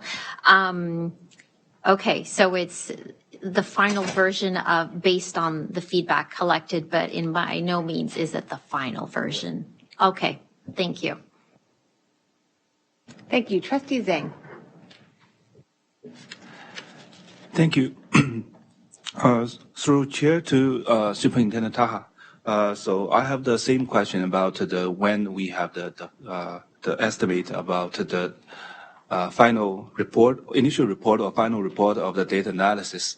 The reason is we need to, based on the analysis, to have the final policy, and then this is we need the time to revise the policy to make the final and to debate and discuss in the board meeting. So from today to the end of the school year, we have only 2 months and a half. So if we delay the report, the analysis, the data analysis, so the final draft, or not final draft, the draft for presentation and the discuss will be delayed. And then based on the policy, we need to create an administrative procedure that also will be delayed. Then we don't know when we can have the procedure ready to implement in the school board. So that's why we need to know when we can have the final version of the report, the data analysis based on the survey. That's my first question. And the second question is when the raw data of the survey will be available for the trustees, because we can also look into the different group and see what is the deviation. So we can also do our analysis based on that. Okay, thank you. Through you, Chair Shuttleworth, to Trustee Zhang. I'll start and I'll turn it over to Dr. Prashaya. Thank you for that question, Trustee Zhang. We will certainly work as fast as we can to provide you that data package, because clearly it is critical for trustees to weigh in on the feedback, and that feedback will inform the final version of the draft policy. Nonetheless, the volume of the data is staggering, and going through it carefully and scientifically will take some time, and it's important that we do so in a very careful and methodical manner. So I'll ask Dr. Prashad to speak a bit more about that. Thank you, Superintendent Taha. So yes, to reiterate, April 19th would be the earliest that the data will be available to the board. And that is because of the volume of responses that we received, which is great. But as the survey allowed for quite a number of verbatim responses, so through open text, there's just a lot of information to read and to analyze and to draw thematic findings from. So April 19th would be the earliest. And I just want to also clarify in terms of what data or what findings or information that will be available to the trustees. So the raw data will not be shared. As part of the consent process with stakeholders, stakeholders were advised that the findings would be grouped so that no individual response could be identified. They were also advised that the findings would be thematically analyzed so that what the Board of Trustees will see is a summary of those data or those findings. So you will not be receiving a raw data file. So in my world, raw means as individuals enter the information, that would be the raw file. In a research setting, from an ethical perspective, the raw file is never shared beyond the principal investigator who is gathering the information. What is shared to individuals like yourself would be a summary, a detailed summary of the findings. Okay. Follow up? Have a minute and a half left. Okay. So the raw data means, I respect all the data privacy, so we don't need to know who respond for that, because I know every link has a unique ID. Just like the raw data, just like the elections Canada. So after the election, every federal election, so all the voters' data can be downloaded as a raw data format. So it says from which group or from which voting site, then we can, people vote for each candidate. So all those data without any personal information. So we can also have this, because when we collect those data, we can just remove the columns like the user ID or user email. From that, actually, we can identify each group. That's good enough. Okay, thank you. So it's a very different context than the election type of data set that would be downloadable. So although we could absolutely remove those columns, the comments themselves could lead to identification. And that is because when individuals provide their feedback, they're often very candid in describing particular situations that they've encountered, individuals that they might have spoken to. So within the verbatim response, there could be details that would be identifiable to that individual. So when raw data is disclosed and shared in the way that you're describing, it would require quite a process whereby somebody is going through every record and redacting identifiable information. That would increase our workload quite dramatically, given, again, the timeline under which we're working under. And it's just not feasible within the next couple of weeks. Trustee Wang. I recognize it's a bit late to ask this question since the survey period is basically finished, but it was a question that I heard from people during this process, that considering that secondary students were consulted, is there a reason why high school student councils weren't engaged in a similar process that school councils were?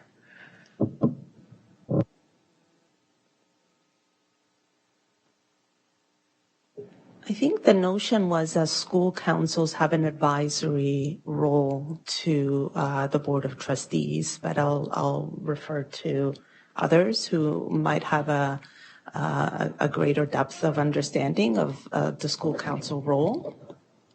So, the school council is a legislated obligation that we have, and that which we fulfilled, and we actually expanded our legislative requirements way beyond what we were asked to do, to include students.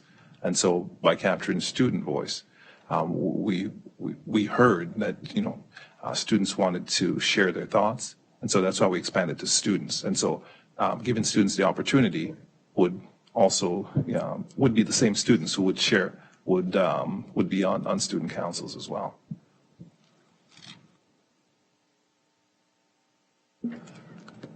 Okay, thank you, Trustee Wang. So there are a couple of questions that the public has asked from the previous session regarding the policy that I thought was important to have answers for the public. So thank you for the first question. So the public, and I'm asking this to Director Ennis and Superintendent Taha, because that was who most of the questions were directed to.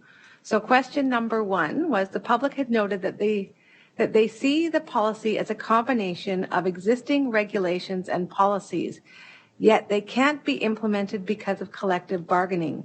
If it's nothing new, then what's the problem? That's question number 1. I can take that through you, Chair Shuttleworth, through trustees. The answer is yes, we can implement this policy.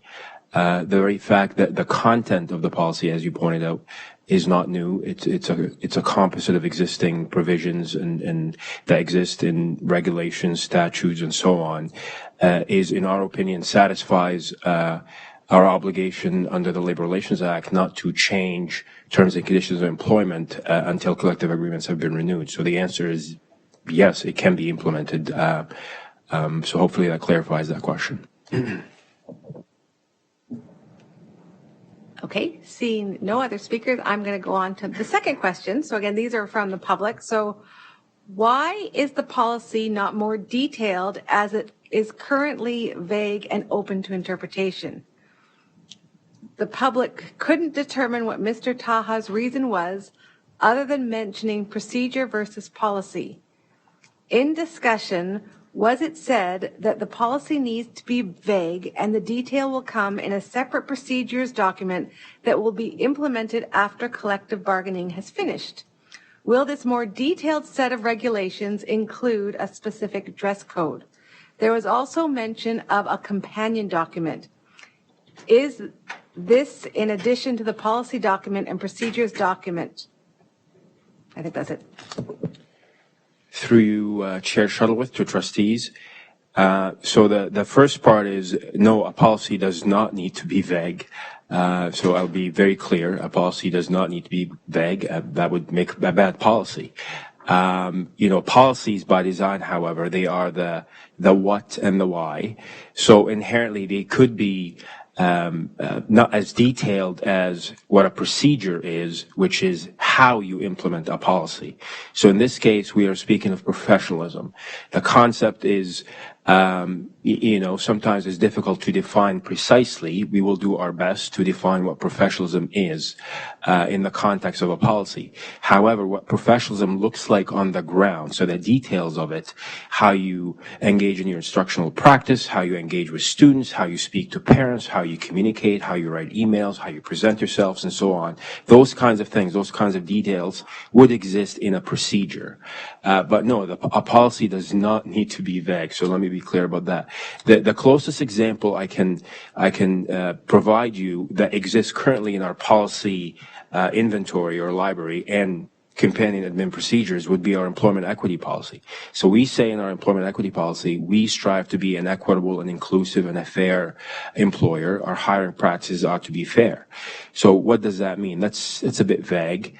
So we operationalize that in an administrative procedure, and we say, well, our interviews will look in a certain way, our questions will be in a certain way, we will score our interviews, we will make sure we hire based on merit and scoring and so on. So that's the example I can provide you. The policy says we are committed to being a fair and equitable employer. How we actually achieve that resides in the procedure. Thank you. I have one more, but I'm just checking if anybody else has a question first. And the final question I think might be directed to you both.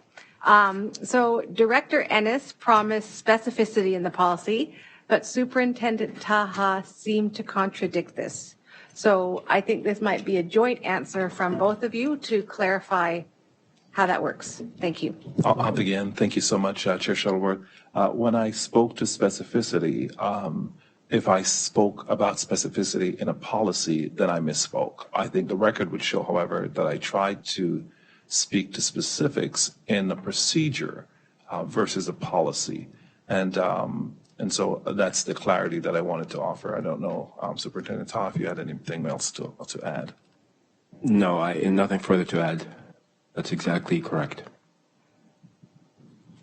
Okay, thank you very much. I see no further questions or comments on the speakers list. Thank you very much for your update. I also appreciate you being able to answer the questions from the public because I think it's really important that they're able to bring their voice to the table in a way that is productive. So again, I really do appreciate those answers. All right, thank you very much. So we are at 10 after 9, so I think we're going to take a 5-minute break. So actually 9:14 I have on my computer, so we'll come back at 9:20. All right, thank you very much, everyone.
Brings us up to item 3.0, our consent agenda for approval and information. So first of all, everyone, we have our items for approval, which include which includes our Halton District School Board minutes for March the 1st.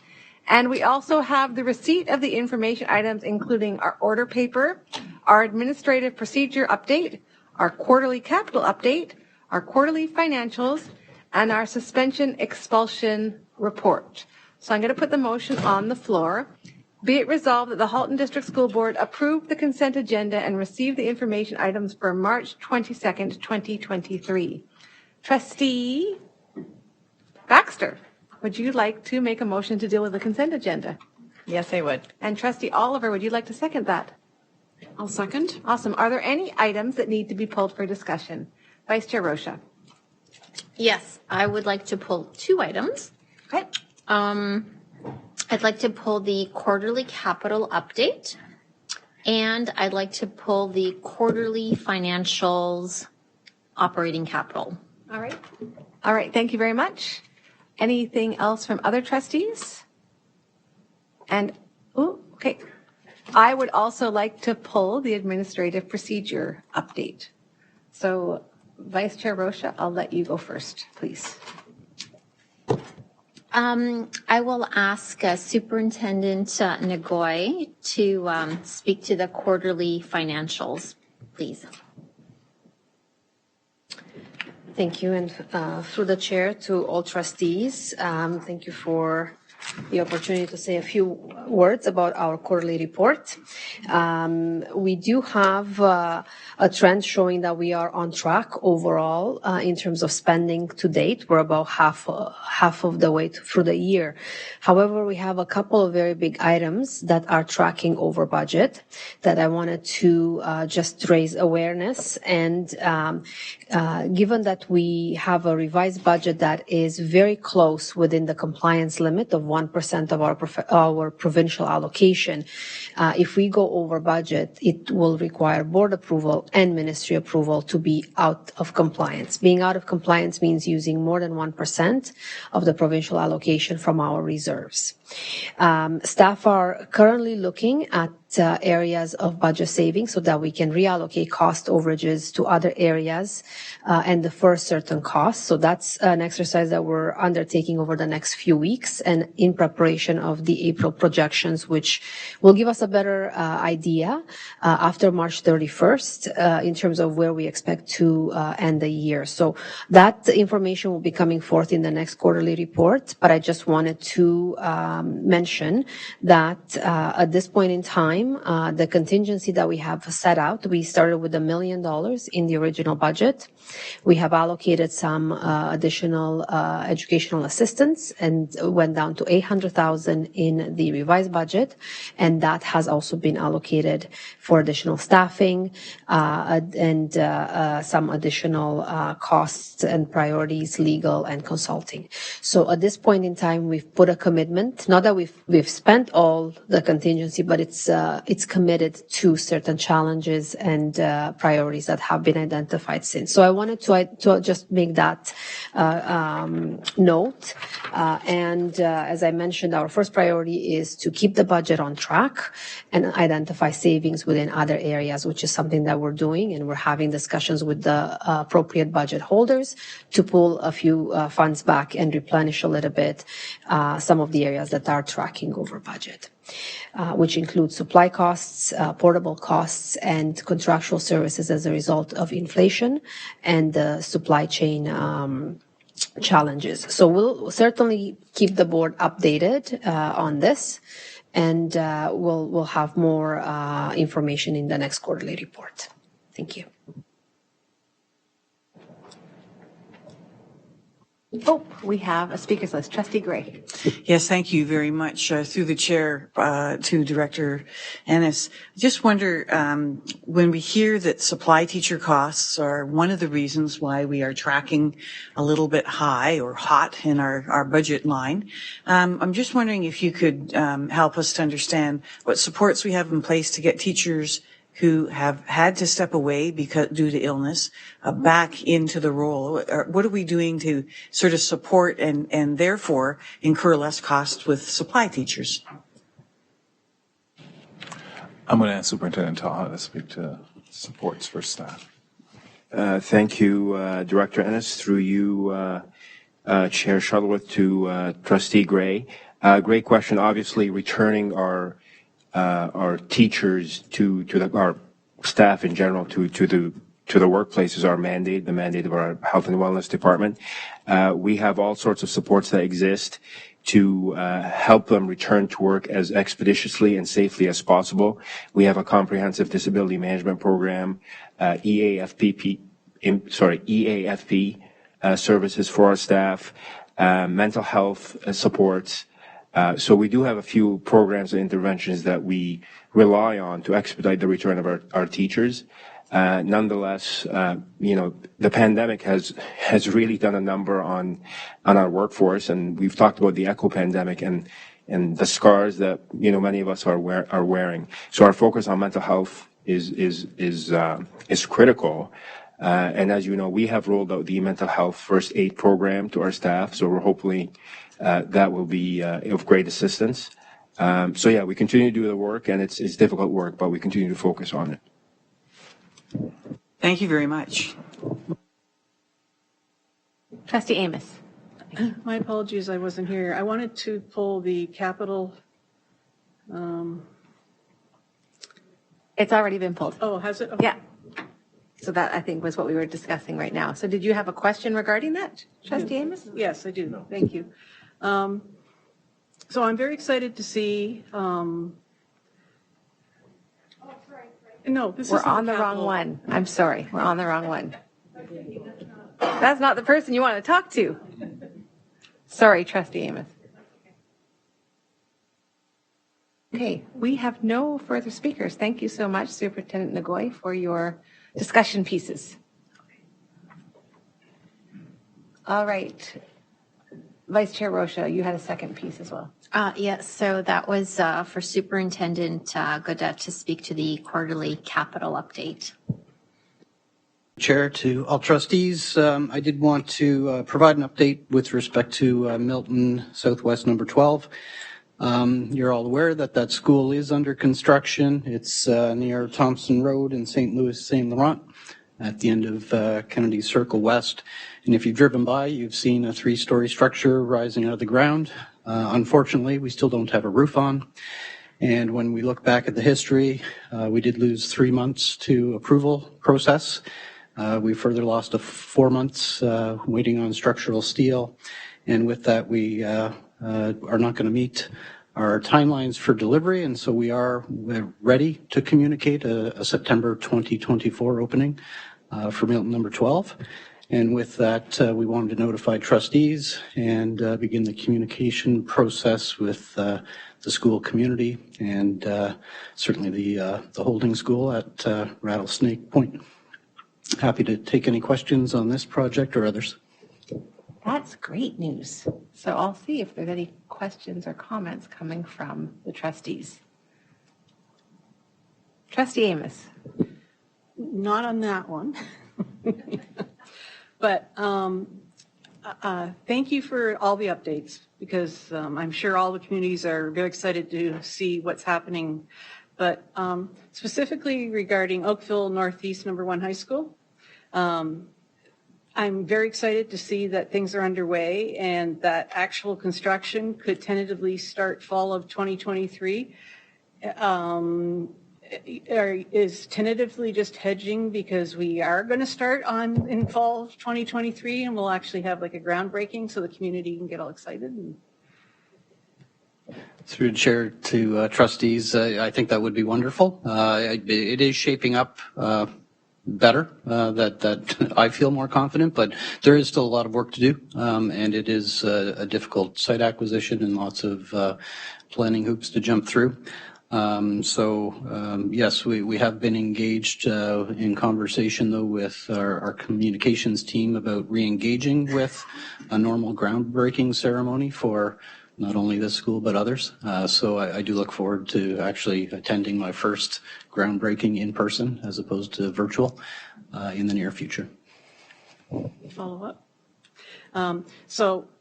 That's great news, especially around Oakville Northeast number 3, because I know that community, as Trustee Rocha will also say, is chomping at the bit for that to go forward. So if a groundbreaking happens for that, then, because I see the contractor could be mobilizing the week of March 20th, which means we could have one real soon. So that's exciting.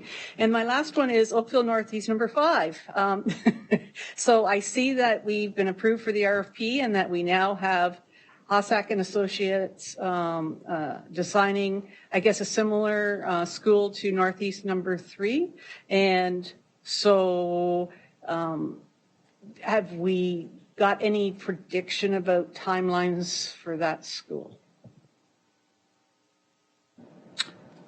Through the chair to trustees at this point, not as of yet. I'm still working actively on the others. I will say, though, as you mentioned, the design firms, one of the things I do hope to integrate into our next quarterly capital update are attachments to floor plans and renderings. I recognize that I haven't been bringing those, and I would like you to see what we are working on with our newer designs for our elementary as well as our high school. Thank you, because I was going to actually, I forgot to ask if the architectural design for the high school has been designed, because it'd be great to see that as well. Thank you very much. Wonderful. Thank you so much, Superintendent Gaudette, for your updates. So now for my item. So I asked for the AP procedure to be pulled, and specifically, I'm looking at the CREED accommodation. And I know we spoke about this at Committee of the Whole last week, and I know I've had some conversations with Superintendent Petco since then, and it's really struggling with me because I know this is all this new language that's being used, but parents aren't familiar with it. So I've asked Superintendent Petco if it's possible to include the word religion somewhere in the title, because parents don't have that, you know, it's not natural to speak of creed versus religion. So I just think it's really important that we make all of these documents accessible to the greater population, as well as our technocratic edu-speak people that are within this room. So Superintendent Petco, if I can ask for that, please. Through you, Chair, if you don't mind me just responding with a few words. Yes. So thank you so much for bringing that to our attention. And just so you know, we had thought of that just in terms of parents navigating and trying to find the document even. So we will find a way to flag it so that if people are looking with the word religious or religious accommodation, that it would lead them to. But also, yes, we can absolutely add and bracket somewhere, even if it's formerly known as religious and creed accommodation. And just so you know, we went to eliminating the word religious officially in the title just to align with the Ontario Human Rights Code, which now they call it the creed accommodation, and religion falls under creed. And that's why we did it. That was the rationale. But I completely agree with you, Chair Shuttleworth, that just in terms of accessibility and ease for parents and community members who don't know that word in full, understanding, we will do that for sure. So thank you. Wonderful. And as a follow-up to that, I'm just wondering, so I think about when we hire people, there's always that diversity, it's like a diversity awareness questionnaire that comes at the end. Will those sort of questions be aligned with the new language that we are using in our board when they often ask, what religion do you ascribe to? So I'm just wondering if that too will be changed to reflect our use of the word creed. Through you, Chair Shuttleworth, thank you for that question. Yes, we will make sure that it is aligned. It will take some time because we will have to work through with HR once it is approved. The updates are approved, but yeah, we can definitely make sure that those components are aligned. Thank you. All right, thank you very much.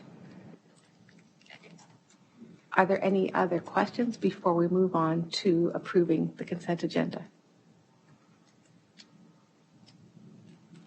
Seeing none, So are there any objections to approving the consent agenda that we have discussed a little bit this evening? Again, seeing none, the consent agenda is approved by unanimous consent. And that brings us up to item 4.0, ratification action items for this evening. And that starts with ratification of business transacted in private session. Vice Chair Rocha, do we have any business from private session that requires approval? Yes, we have 2 items. All right, would you like to tell us the first one, please? Yes. Be it resolved that the Halton District School Board approve matters from private session respecting property matters. Thank you. And Trustee Baxter, would you like to second that motion? Yes, I would. Thank you very much. If you can, are there any questions? So I will call the question. If you can please turn to your question and cast your votes, please.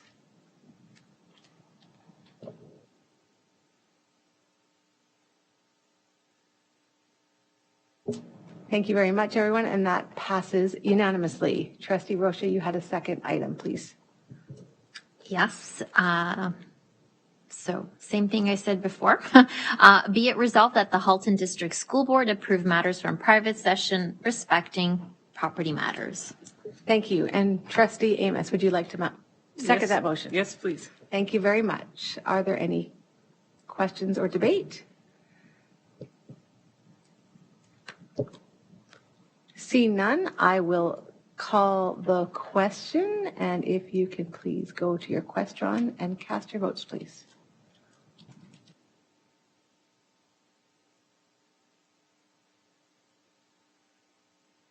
Wonderful, and again, that passes by unanimous consent. Thank you very much, everyone.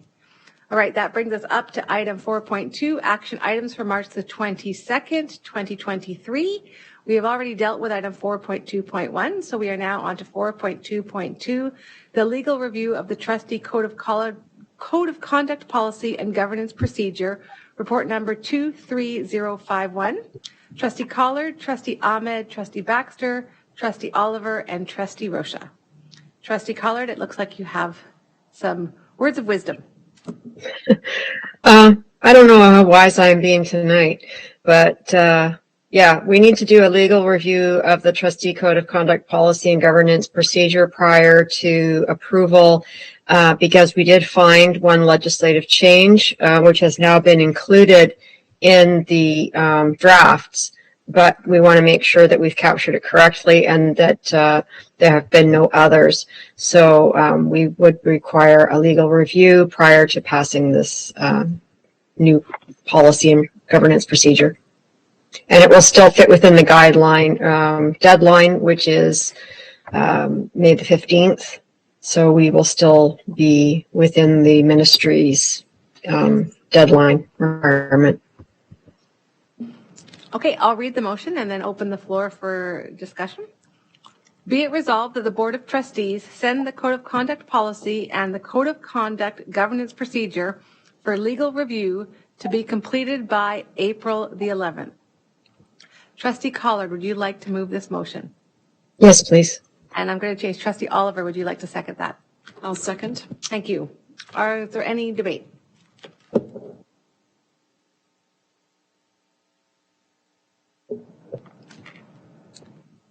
Seeing none, if you are ready for the question, I will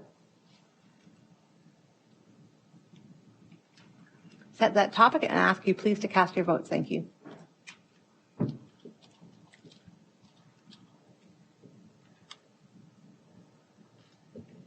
Thank you very much, and that passes by unanimous consent. Thank you very much, Trustee Collard.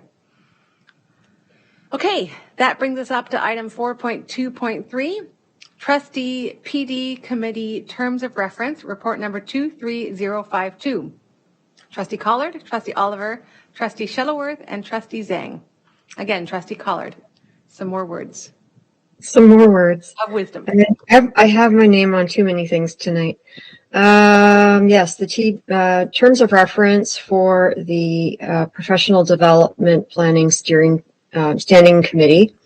We made some modifications to the former terms of reference, adding a commitment to providing newly onboarded trustees with focused professional development opportunities, added phrasing regarding the importance of growth, added the appointment of a committee secretary and the potential appointment of a vice chair, and added a reference to the committees and appointments governance procedure and removing redundant language.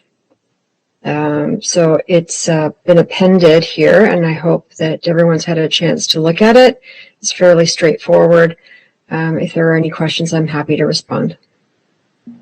All right, thank you. I'll put the motion on the floor. Be it resolved that the term of references for the trustees' professional development planning standing committee as appended to report 23052 be adopted and appended to the committees and appointments governance procedure, and that all prior versions of these terms of references be revoked. Trustee Collard, would you like to move that motion? Yes, please. Thank you. And Trustee Zhang, would you like to second that motion? I second. Thank you very much. Are there any questions or debate? Seeing none, and I will ask if you are ready for the question, and I will set the question and allow you, please, to cast your votes. Thank you.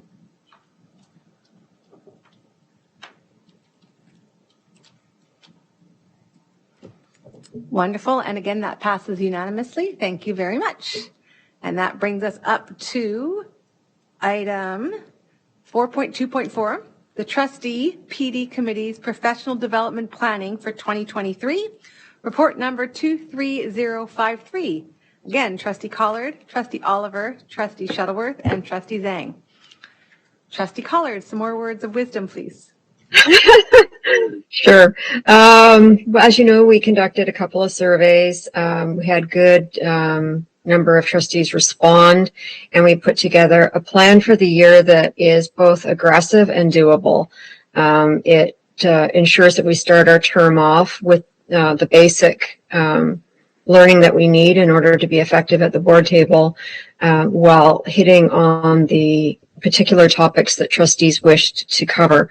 I hope that everyone was able to review the report, and I'm here to answer any questions. Wonderful. And once again, I will read the motion. Be it resolved that the professional development opportunities outlined in report number 23053 be approved for 2023, and that detailed reports be presented to the Board of Trustees for consideration prior to final approval of facilitators and associated costs, and that once given final approval by the Board of Trustees, these opportunities be funded by the trustees' prior term reserve account. Trustee Collard, would you like to move that motion? Yes, please. And Trustee Oliver, would you like to second that? I'll second. Thank you. Is there any debate? Trustee or Vice Chair Rocha. Through you, Chair, to the PD committee. Prior to tonight's meeting, I did reach out to Trustee Collard to see if the committee would be amenable to having the board governance bylaw training done in May at a committee of the whole meeting. I did hear from Trustee Collard that that would be doable. We could use part of the committee of the whole meeting to have that training done. So I know the report currently reads that board governance bylaw would be done in April, but I think we've perhaps reached an agreement that if this motion were to be passed this evening, that training could be done in May at the May 10th committee of the whole. That's all. All right, thank you, Vice Chair Rocha. All right, so if you are ready for the question, I will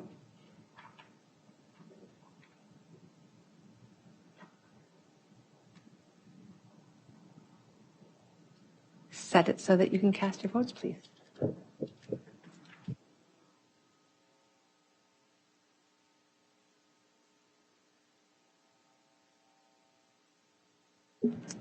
Thank you very much. And that again passes unanimously. Thank you so much. That brings us up to item 4.2.5, Trustee PD Committee Professional Development Planning for the 2023, report number 23057. Again, Trustee Collard, Trustee Oliver, Trustee Shuttleworth, and Trustee Zhang. Unfortunately, that's the one we just passed. Oh. The one that should be there is the one regarding the OPSPA AGM. Let me just... Yeah, and so, yeah, 230. The name might be just slightly different. But it is. Yeah, the name for it, the re line on it is incorrect, but the report itself is correct. And again, I hope that trustees have had an opportunity to review this and understand that the significance of the first year of the term, and would be in favor of proceeding with the 2023 OPSPA AGM, especially given that we've had several years of no AGM or modified AGMs, and our newer trustees have not had an opportunity to yet participate in one. But even the ones who were new in the last term have not really had much opportunity to attend because of the pandemic.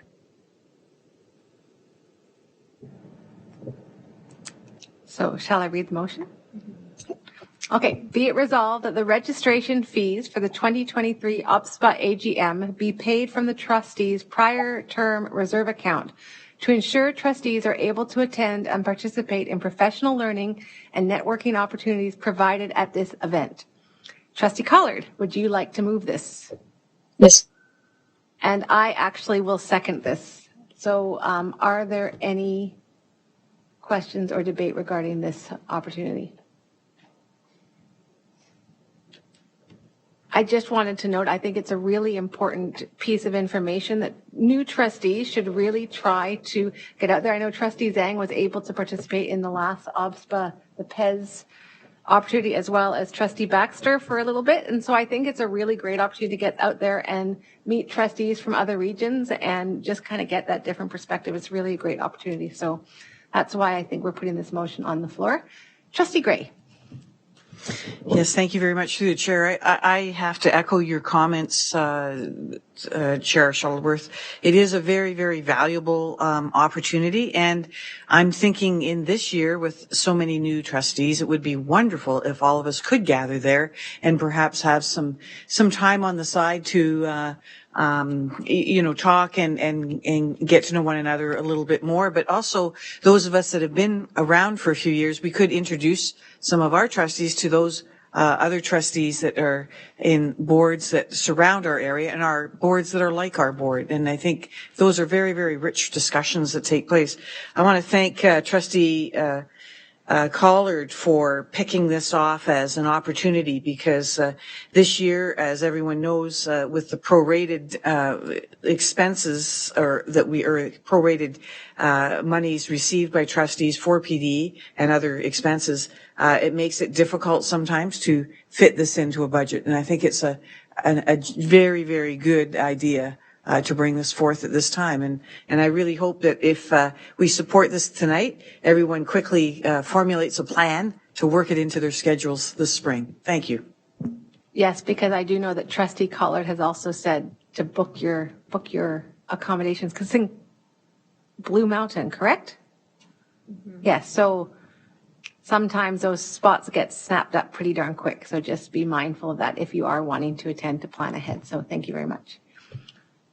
All right, seeing no further speakers, I will call the question. Oops, wrong one. Oh, no, it is.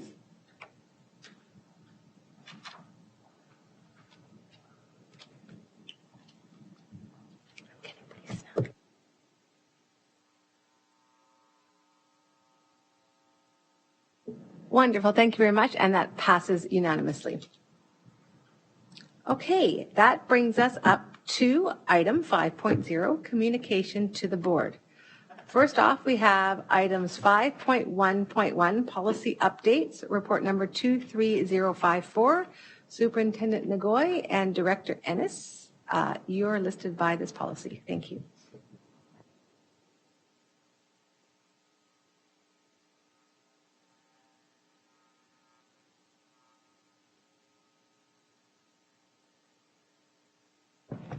And for the chair, to all trustees, there's two policies that are here for information and approval at the next board meeting.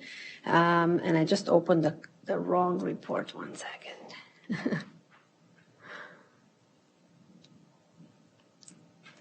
We have the third-party agreements policy, which has been reviewed both by staff and legal, and there were no suggested changes. There are, however, a couple of housekeeping items, and for consistency, some suggestions that we'll incorporate in the April 19th version. And the fundraising policy, which has been also reviewed by staff with just a couple of housekeeping items and a few changes for formatting and consistency that will appear in the next board agenda. Thank you. Thank you very much. Are there any questions for Superintendent Nagoy?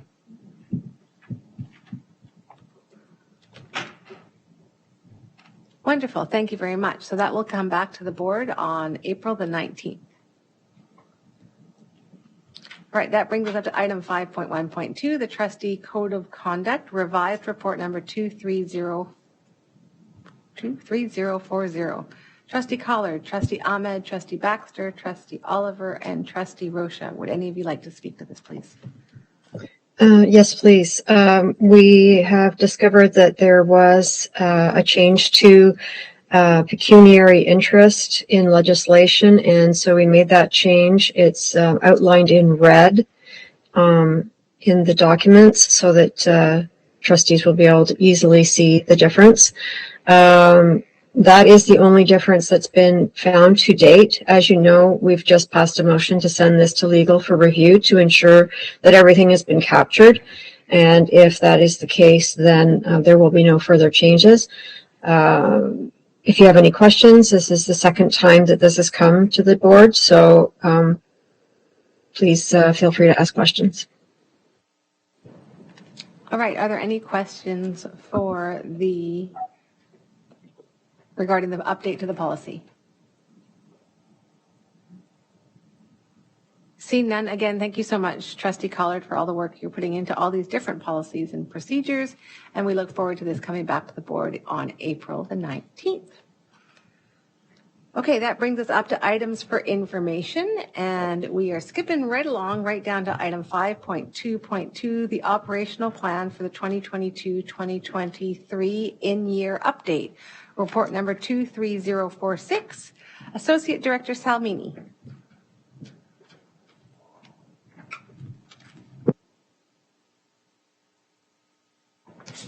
Good evening, and through the chair to all the trustees. Before you have the in-year update for the operational plan for 2023-24, which supports the board's strategic multi-year plan priorities.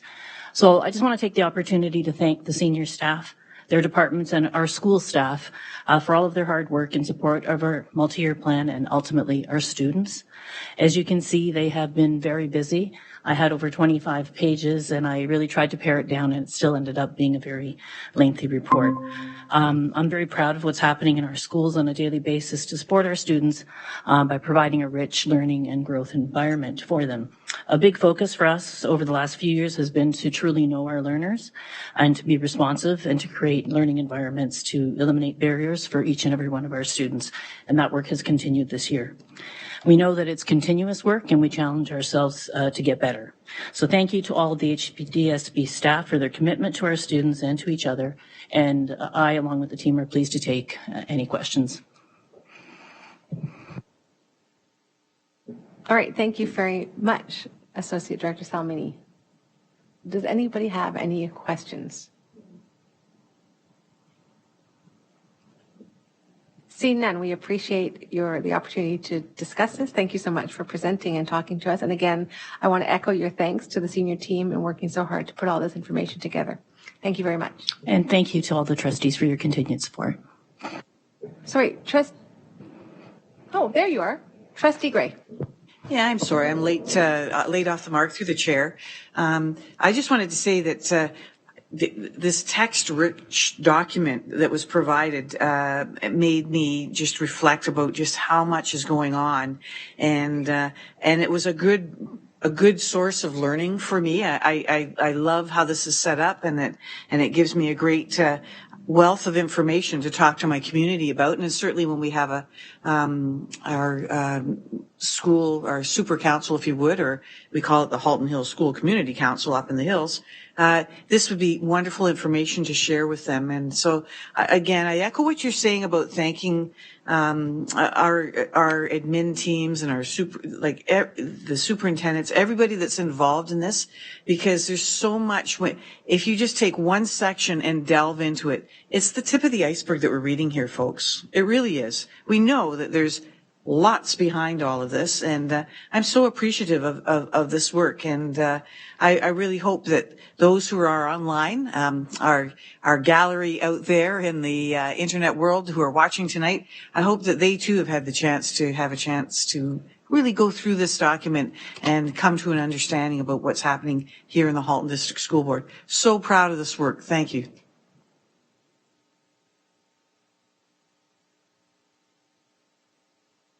Thank you very much. Okay, that brings up to item 5.2.3, the 2023 Educational Development Charge Renewal, report number 23049, with a supporting presentation, Superintendent Nagoy, and I think there's somebody online for us too today, so thank you. Thank you. Yes, there is. I just wanted to introduce Jack Amendolia, who is, I think, joined us online. And he is our consultant with Watson and Associates that will walk us through a presentation. I just wanted to mention just a couple of things before I turn it over to him. Our position as a growth board is that we have the ability to levy education development charges, and the bylaw that has been passed in 2018 is set to expire on July 3rd of this year. So every 5 years we undergo a background study in order to develop a renewal for the bylaw for another period of 5 years. And we have retained the services of Watson and Associates and led by Jack Amendolia, who is joining us tonight. I just wanted to mention in the report, you will see the current levies over the 5 years of the current bylaw are presented on the second page of the report, as well as the key timelines from now until the end of June, when we have to approve the new bylaw, the 2023 Education Development Bylaw, as well as the appeal period and the statutory meetings that are required, so that we can have and enact a new bylaw in time for before this one expires. And with that, I would like to turn it over to Jack to walk us through a few slides that will give you a little bit more background, especially for some of our new trustees. Great. Thanks, Roxana, and I hope everyone can hear me okay. Hope everyone's doing well. So really the intention of tonight is really just to make trustees aware, like Roxana said, that we're entering really the last stages of the renewal for the 2023 EDC bylaw. And so tonight I just really wanted to provide a quick refresher about what the charge looks like, a little bit about some of the legislative changes that took place and that are going to impact this new bylaw and the renewal. And a couple of words quickly about some of the policies that your staff is going to come to you with in a few weeks when it comes time for to consider renewal of this next bylaw. So just really quickly, a reminder, what are we talking about when we're talking about an education development charge bylaw? It's really the funds and the revenue that's used for the school board in a growth position to go out and buy school sites. It's really your primary source of funding when you're buying sites for new schools. The way it works is that when you take out a building permit, so that could be an individual resident, that could be a large-scale developer, basically any permit that gets taken out, an EDC is payable on it, with some exceptions because of exemptions, but basically an education development charge is payable on that permit. The municipality collects those revenues on your behalf, and on a monthly basis, they transfer those revenues to the school board.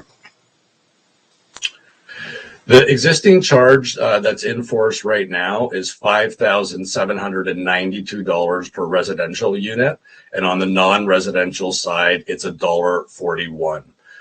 Right now, your bylaw is imposed both on residential and non-residential development.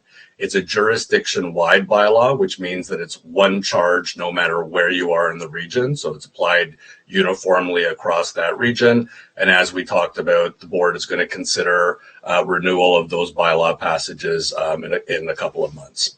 And just quickly to note as well, you see on the chart in the bottom in the table that there's a phase-in of that charge. And for trustees who've been around and who were around for the last bylaw, they'd be aware of the legislative change that impacts that phase-in. But at the end of the presentation tonight, I'll explain in a little more detail for those trustees who may not be aware. But really the main point is that the charge is now phased in, and the existing charge, you are in the last year of your phased-in charge based on the old bylaw. A school board has to do a few things before they pass a bylaw. Again, we'll get into more details about what these are when we see each other again for the first public meeting in a few weeks. But basically, there's several requirements that the board has to pass or has to ensure happen before they have the legislative ability to pass a new bylaw. The EDC policies, in your information package that the trustees have, it goes into a little bit more detail and in depth about what each of these policies are, what your existing policy is, some of the ramifications of it. But for tonight, knowing that we're a little bit tight on time, I just really want to hit on a few main points that I touched on at the beginning. So when you're going to consider passage of the new bylaw, inherent in every EDC bylaw, there are certain policies, and these differ from a regular board policy. It's not like a transportation policy or a school boundary policy or an out of boundary policy. They're inherent only to the actual bylaw itself. And it doesn't impact how much you collect necessarily or what the rate of the charge is. These policies typically determine how you collect the charge. So some examples are, like I mentioned a minute ago, the bylaw right now, or the EDC charge, is applied uniformly across the region of Halton. The legislation allows you to pick certain areas. So if the board wanted to, you can start saying Burlington has a charge and Oakville has a different charge, or you can start drawing, boundaries around subdivisions. But right now, the majority of the boards in Ontario apply the charge exactly like you do on a uniform basis throughout their jurisdiction. That's the way that you've always applied this charge. The other one is differentiation. So you, right now, if you're buying or taking a permit out for a single family home or a condo or a townhouse, again, the charge is applied uniformly throughout those developments. The legislation allows for differentiation of those charges, but there's no bylaw in Ontario that exists with a differentiated rate. So again, every bylaw that exists is similar to yours, applied uniformly across all developments.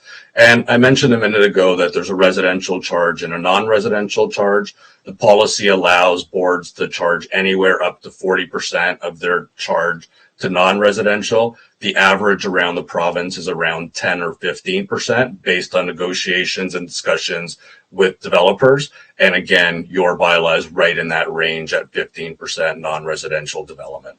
So we'll get into, when we do the public meetings in a few weeks, one of the public meetings is devoted specifically to these EDC policies. So again, we'll get into more details about what they mean and what some of the recommendations are likely to look like in this bylaw. And then just to finish off tonight's presentation, like I mentioned, just a really quick summary of some of the legislative changes that have taken place since your bylaw in 2018. So your board was one of the lucky or unlucky boards, I guess, depending on how you look at it, back in 2018 that were involved right in the mix of these legislative changes. It started when the new government came into power in 2018, and they had temporarily suspended approvals of EDC background studies, which meant at the time we were right in the process of approving those bylaws. Your bylaws actually lapsed for a week and you had no collections. As a result, and through negotiations through the boards and the ministry at the time, the ministry basically actually approved on a conditional basis your background study. It had to be frozen at the old rate in 2018, and it could only be implemented for a period of 1 year. So that's exactly what your board did. Then in the fall of 2018, the ministry made sort of that temporary arrangement with your board more permanent and more official, and they actually amended the legislation that said all boards that had EDC bylaws in place, when they passed new bylaws, they could only do so at a frozen rate of whatever your rate was on August 31st, 2018. We fast forward a few months later, and in the spring, fall of 2019, they made some additional changes where I like to say they kind of thawed the freeze. They didn't lift it completely, but what they implemented was a phase-in of EDC rates with a cap. And that's the environment that we're in now, and what I referred to earlier when I showed you that table with various rates per year. So basically the way it stands now is that in year one of a new EDC bylaw, your rates could only go up by $300 or 5%, whichever is greater, of whatever your existing rate was. So again, if you think about what I just explained, that your existing EDC rate is $5,792, no matter what we calculate in this next round of EDCs, the first year of your new bylaw can only be $57.92 plus $300, and every year thereafter it could only go up by $300 or 5%, again, whichever is greater, up to the maximum rate, and the maximum rate is whatever is determined as your new rate. So that's basically the environment we're in. In the non-residential side, similar, just different quantities. Also can go up by 5% or as an absolute value by 10 cents per year. And same thing in year one, year two, year three, year four, up to the 5-year term of the bylaw. Those are the maximum rates that can be implemented. So there are some other legislative changes, again, that we'll get into in a few weeks when we do the more lengthy full public meeting presentation. But again, for trustees' purposes and the public, that's the main one really that came out of those changes several years ago, is this phase in and this cap. So in terms of what's next, so the background study is pretty much completed. The ministry is doing their review because the ministry has to approve certain assumptions in the background study, again, before trustees have the legislative authority to pass a new bylaw. So that's all in process. In addition to the legislated public meetings, and I'll mention those dates in a second, we also hold stakeholder meetings with developers and your local municipalities, the region, just to have more working group type meetings outside the legislated public process.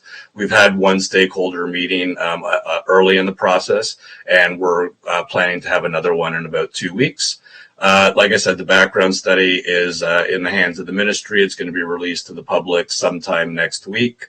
With regard to the legislated public meetings, the first one is April 19th, 2023. Notice has to be provided in newspapers, and that's going to be done, I think that's being circulated tomorrow, March 23rd.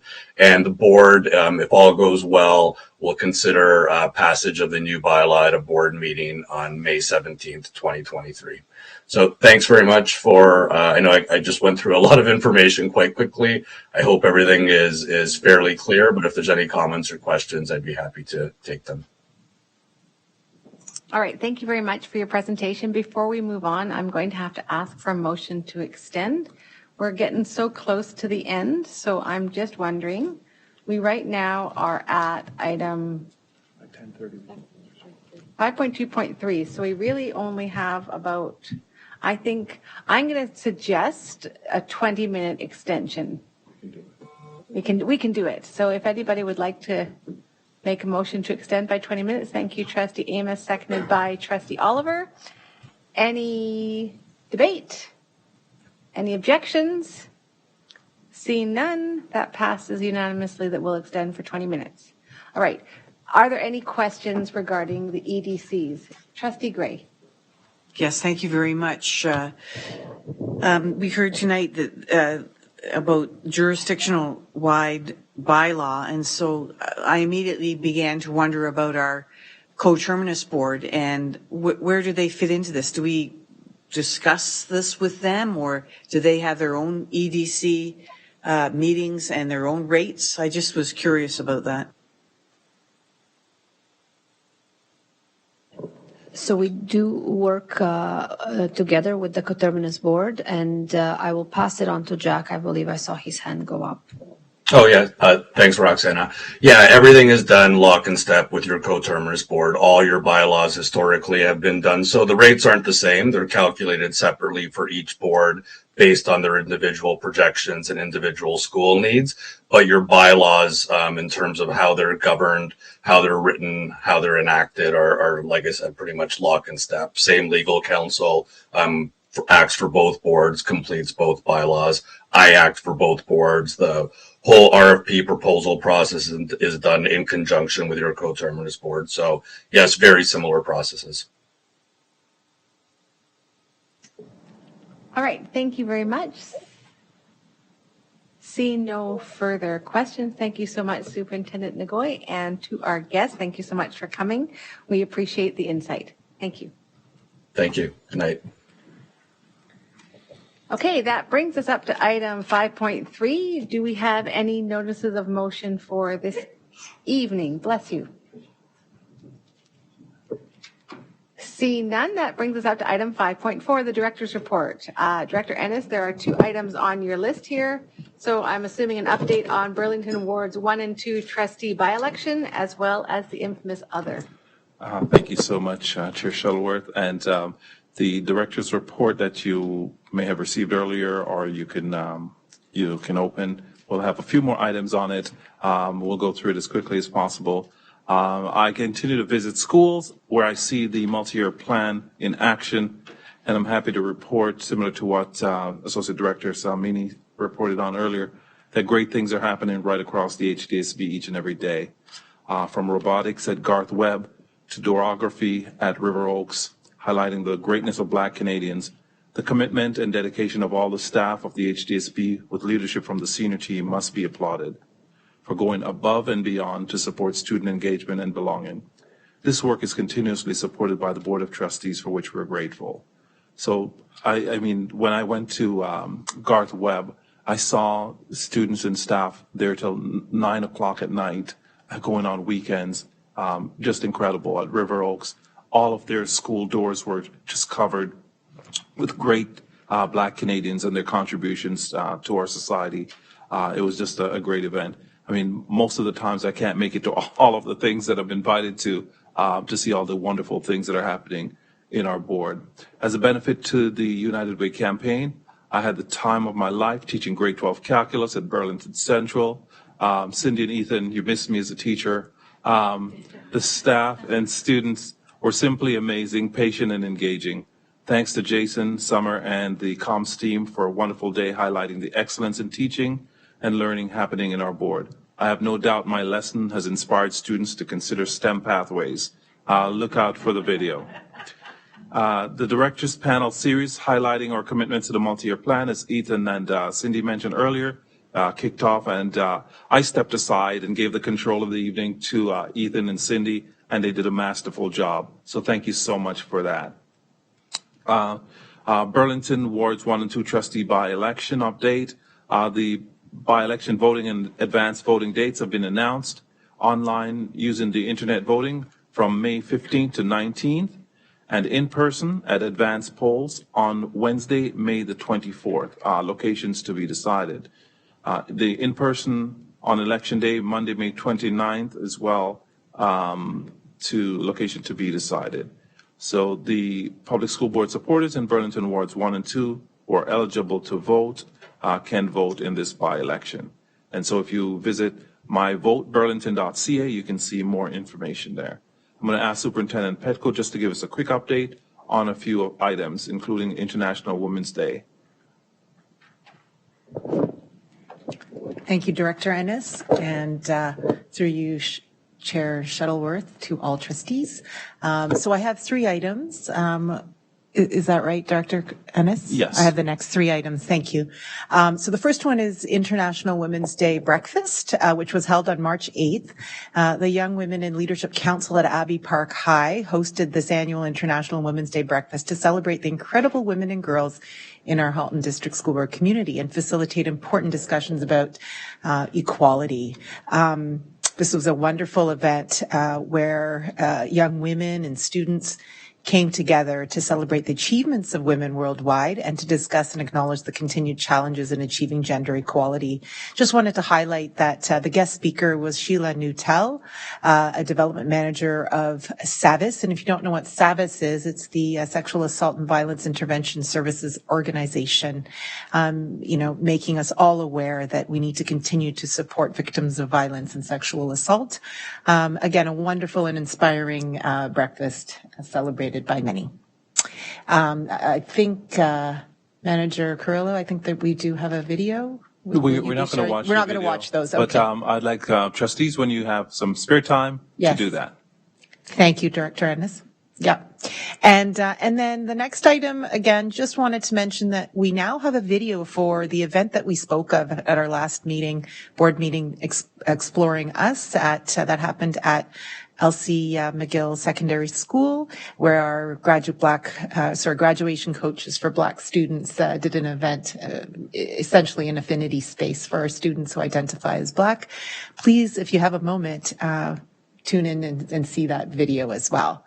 And then finally, we wanted to share that on March 9th, and if you are or aren't aware, we have a network called IREN, and that is our Indigenous and Racialized Educators Network.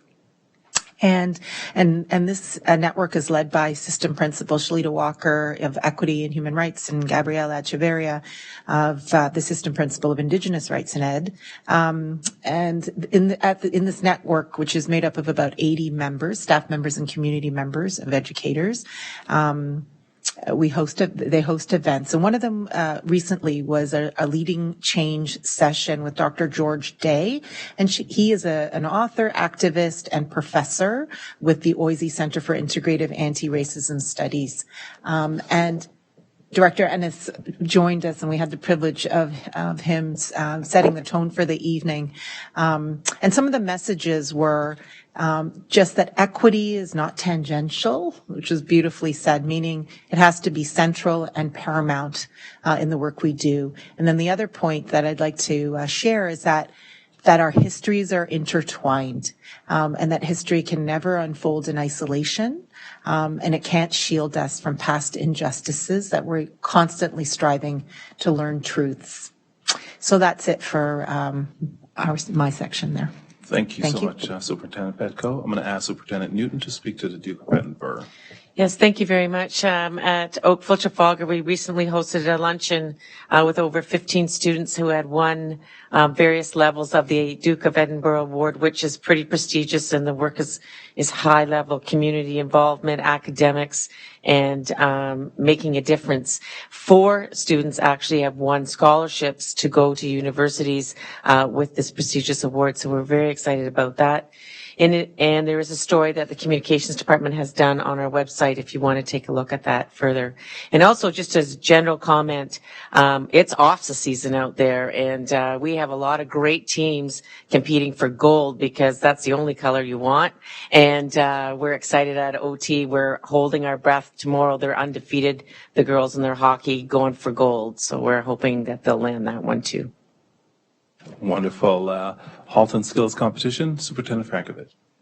Thank you. As you know, March 1st, we had approximately 700 grade 4 to 8 elementary students compete in a wide range of skills, including robotics, animation, construction, mechanical engineering, and TV and video production.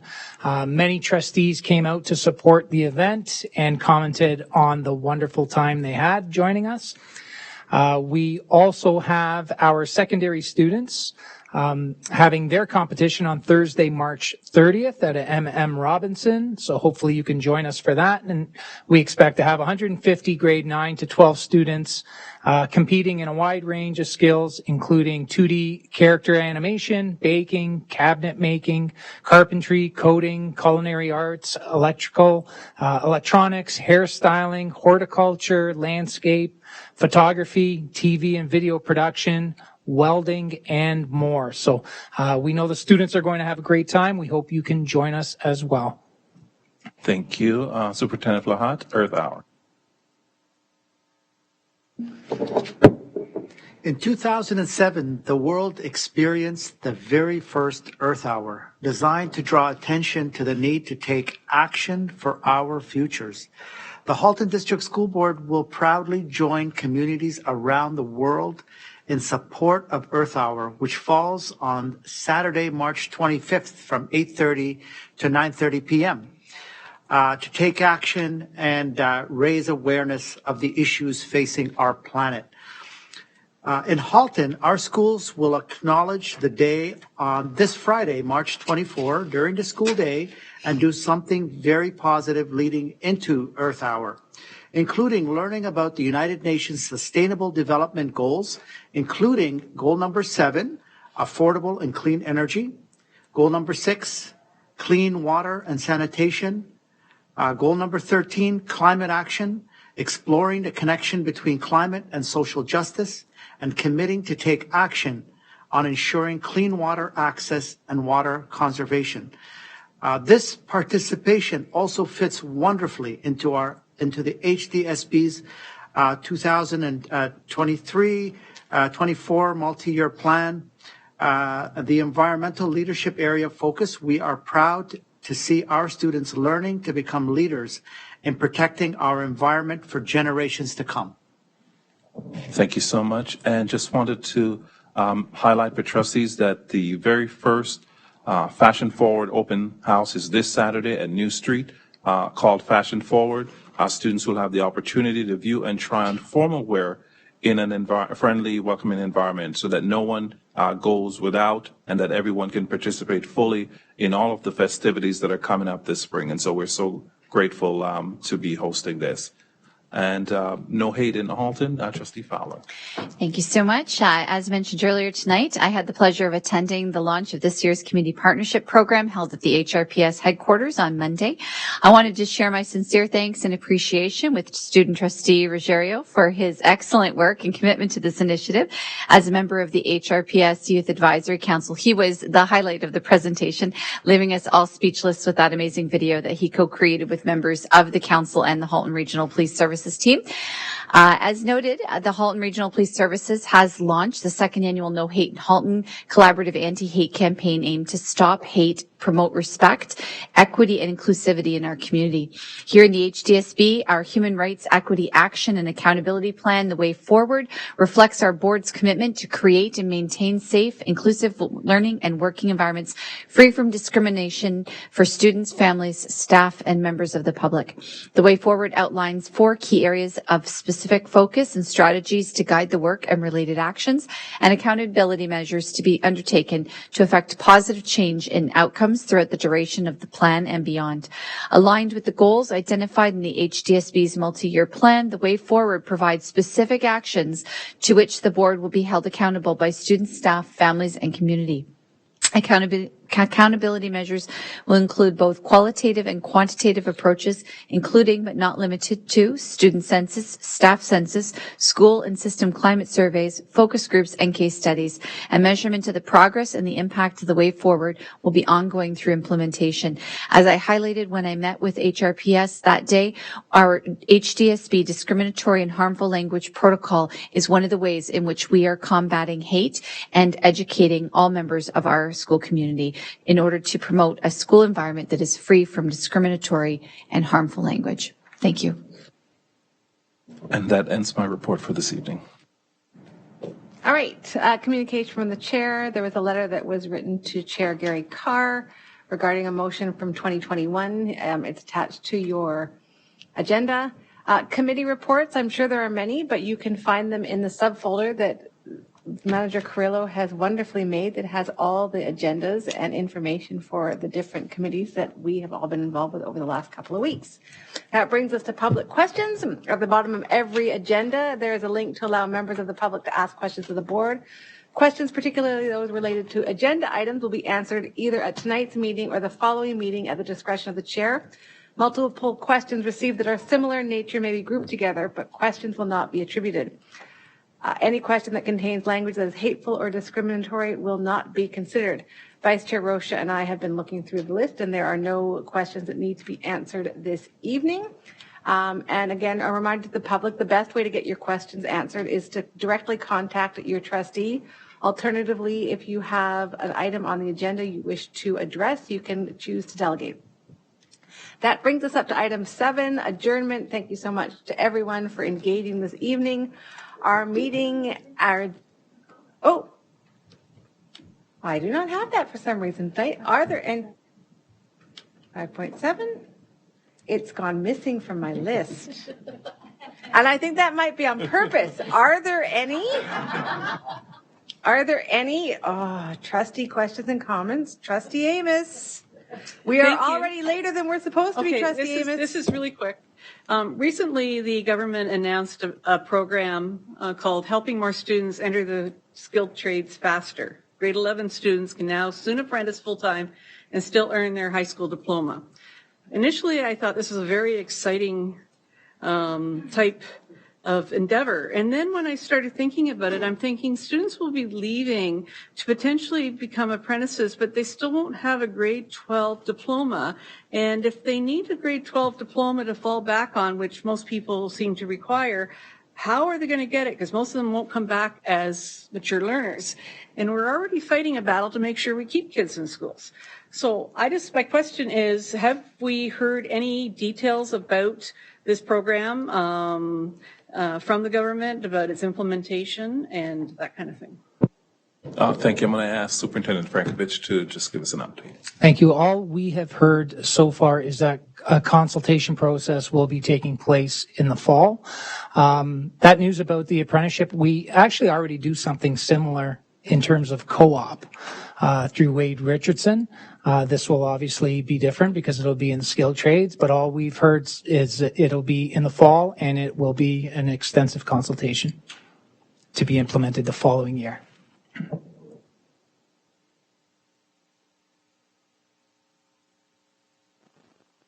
Trustee Collard. Thank you. My question is also about the new requirement for tech credits. I'm wondering, are our school buildings ready for that? And do we have enough tech teachers? Trustee Collard, that was the first thing that was talked about in our department as soon as we heard the announcement. So we share those feelings as well, because even tonight, Superintendent Gaudette approached me about an offering over in one of our secondary schools where the program is taking off, but we need the space and we need the equipment. So we're already struggling with that to a certain degree. So this we do feel may complicate things a little bit further, but we're ready to implement whatever we are tasked to do. And that includes getting very creative in our recruitment of tech teachers. And just so you know, Trustee Collard, directors asked that very question as well. This was one of the first questions they asked. The ministry, of course, will be exploring and looking at it more in depth. I'm sure the ministry will fully fund every school board's requirements in this area.